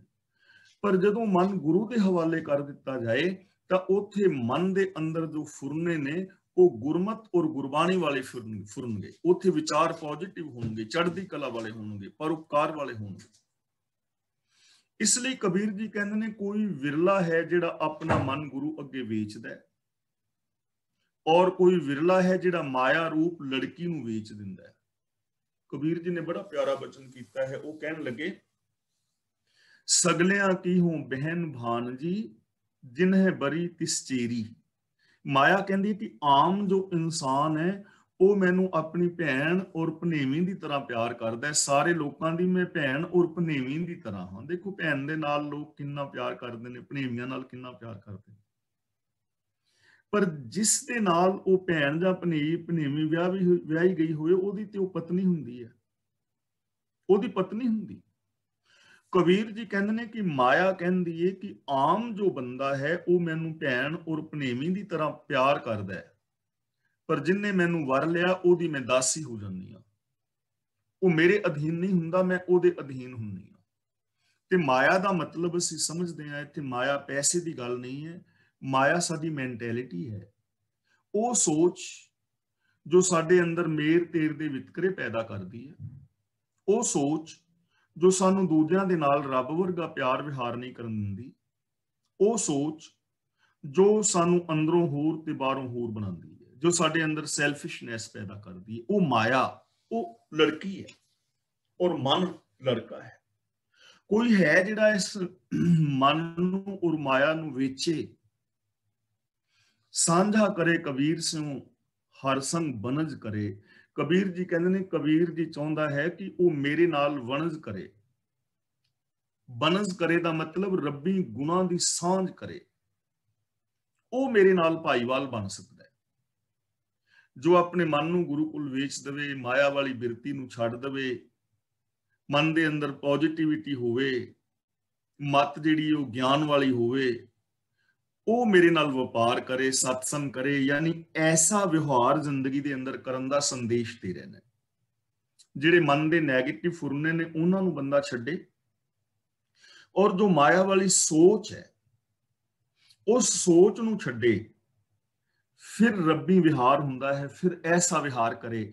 ਹੁਣ ਦੇਖੋ ਇੱਥੇ ਵਿਹਾਰ ਕਰਨ ਦੀ ਗੱਲ ਕੀਤੀ ਜਾ ਰਹੀ ਹੈ ਕਿ ਜੋ ਸਾਡਾ ਵਿਹਾਰ ਹੈ ਆਪਸ ਦੇ ਅੰਦਰ ਮਿਲਵਰਤਨ ਹੈ, ਭੈਣਾਂ ਭਰਾਵਾਂ ਦਾ, ਰਿਸ਼ਤੇਦਾਰਾਂ ਦਾ, ਸੱਜਣਾ ਮਿੱਤਰਾਂ ਦਾ, ਯਾਰਾਂ ਦੋਸਤਾਂ ਦਾ, ਜਾਂ ਵਪਾਰੀਆਂ ਦਾ ਔਰ ਦੁਕਾਨਦਾਰਾਂ ਦਾ, ਜੋ ਵੀ ਬੰਦਾ ਹੈ, ਜੇ ਉਹਦਾ ਲੈਣ ਦੇਣ ਐਸਾ ਹੋਵੇ ਕਿ ਮਨ ਦੇ ਅੰਦਰ ਨੈਗੇਟਿਵਿਟੀ ਨਾ ਹੋਵੇ, ਪੋਜ਼ਿਟਿਵ ਵਿਚਾਰ ਹੋਣ ਤੇ ਸੋਚ ਸੱਚੀ ਔਰ ਵਿਸ਼ਾਲ ਹੋਵੇ, ਤਾਂ ਇਹ ਸੰਸਾਰ ਕਿੰਨਾ ਚੰਗਾ ਬਣ ਜਾਏਗਾ। ਫਿਰ ਸਾਡਾ ਮਿਲਵਰਤਨ ਹੀ ਭਗਤੀ ਬਣ ਜਾਏਗੀ। ਸਾਡੇ ਮਿਲਵਰਤਨ ਦੇ ਅੰਦਰੋਂ ਹੀ ਰੱਬ ਪੈਦਾ ਹੋਵੇਗਾ। ਜਿਵੇਂ ਅਸੀਂ ਸ਼ਬਦ ਪੜ੍ਹਦੇ ਹਾਂ ਨਾ ਕਿ ਏਕ ਪਿਤਾ ਏਕਸ ਕੇ ਹਮ ਬਾਰਿਕ, ਤੂੰ ਮੇਰਾ ਗੁਰਹਾਈ, ਸੁਣ ਮੀਤਾ ਜਿਉ ਹਮਾਰਾ ਬਲ ਬਲ ਜਾਸੀ, ਹਰ ਦਰਸ਼ਨ ਦੇਹ ਦਿਖਾਈ। ਸੁਣ ਮੀਤਾ ਧੂਰੀ ਕੋ ਬਲ ਜਾਈ, ਇਹ ਮਨ ਤੇਰਾ ਭਾਈ, ਪਾਮ ਮਲੋਵਾ ਮਲਮਲ ਧੂਆਂ, ਇਹ ਮਨ ਤੈਂਕੂ ਦੇਸਾਂ। ਸੁਣ ਮੀਤਾ ਹੋਂ ਤੇਰੀ ਸ਼ਰਨਾਈ, ਆਇਆ ਪ੍ਰਭ ਮਿਲੋਂ ਦੇਹ ਉਪਦੇਸ਼ਾ। ਤੇ ਫਿਰ ਅਗਲਾ ਸਿੱਖ ਉਪਦੇਸ਼ ਕੀ ਕਰਦਾ ਹੈ? ਮਾਨ ਨਾ ਕੀਜੈ ਸਰਣ ਪਰੀਜੈ, ਕਰੈ ਸੋ ਭਲਾ ਮਨਾਈਐ। ਸੁਣ ਮੀਤਾ ਜੀਓ ਪਿੰਡ ਸਭ ਤਨ ਅਰਪੀਜੈ, ਇਉ ਦਰਸ਼ਨ ਹਰ ਜੀਉ ਪਾਈਐ। ਮਿਲਵਰਤਨ ਹੀ ਹੈ ਨਾ, ਮਿਲਵਰਤਨ ਭਗਤੀ ਬਣ ਜਾਏਗੀ। ਮਿਲਵਰਤਨ ਚੋਂ ਰੱਬ ਪੈਦਾ ਹੋ ਜਾਏਗਾ। ਮਿਲਵਰਤਨ ਦੇ ਅੰਦਰੋਂ ਸੁਖ ਔਰ ਸ਼ਾਂਤੀ ਪੈਦਾ ਹੋਏਗੀ। ਇਸ ਲਈ ਵਪਾਰ ਕਰਨਾ ਹੈ ਐਸਾ, ਮਨ ਦੇ ਵਿਕਾਰ ਖਤਮ ਕਰਕੇ ਔਰ ਸੋਚ ਨੂੰ ਵਿਸ਼ਾਲ ਕਰਕੇ ਜਿਹੜਾ ਵਪਾਰ ਕੀਤਾ ਜਾਏਗਾ, ਲੈਣ ਦੇਣ ਕੀਤਾ ਜਾਏਗਾ, ਬਿਹੇਵੀਅਰ ਕੀਤਾ ਜਾਏਗਾ, ਮਿਲਵਰਤਨ ਹੋਏਗਾ, ਉਹਦੇ ਅੰਦਰੋਂ ਰੱਬ ਪੈਦਾ ਹੋਏਗਾ। ਤਾਂ ਕਬੀਰ ਜੀ ਕਹਿੰਦੇ ਨੇ ਇਸ ਵਪਾਰ ਵਿੱਚ ਮੇਰੇ ਨਾਲ ਸਾਂਝ ਬਣਾਏ ਕੋਈ ਬੰਦਾ ਜੇ ਚਾਹੁੰਦਾ ਹੈ। ਇੱਥੇ ਆ ਮੁੰਡੇ ਕੁੜੀਆਂ ਨਾ ਵੇਚੇ ਜਾਣ, ਇੱਥੇ ਦਾਜ ਦਹੇਜਾਂ ਦੀ ਮੰਗ ਨਾ ਕੀਤੀ ਜਾਏ, ਸਗੋਂ ਗੁਣਾਂ ਦੀ ਸਾਂਝ ਕੀਤੀ ਜਾਏ। ਸਾਂਝ ਕਰੀ ਜੈ ਗੁਨਾਹ ਕੀਰੀ, ਛੋੜ ਅਵਗੁਣ ਚੱਲੀਐ, ਪਹਿਰੇ ਪਟੰਬਰ ਕਰ ਅਡੰਬਰ, ਆਪਣਾ ਪਿੜ ਮੱਲੀਐ। ਅਵਗੁਣ ਛੋੜ ਗੁਣਾ ਕੋ ਤਾਵੋ। ਤਾਂ ਜੇ ਅਸੀਂ ਐਸੀ ਜ਼ਿੰਦਗੀ ਅਪਣਾਉਂਦੇ ਹਾਂ ਤਾਂ ਦੇਖੋ ਜੀਵਨ ਕਿੰਨਾ ਸੁਹਾਵਣਾ ਹੋ ਜਾਏਗਾ, ਕਿੰਨਾ ਸੌਖਾ ਹੋ ਜਾਏਗਾ।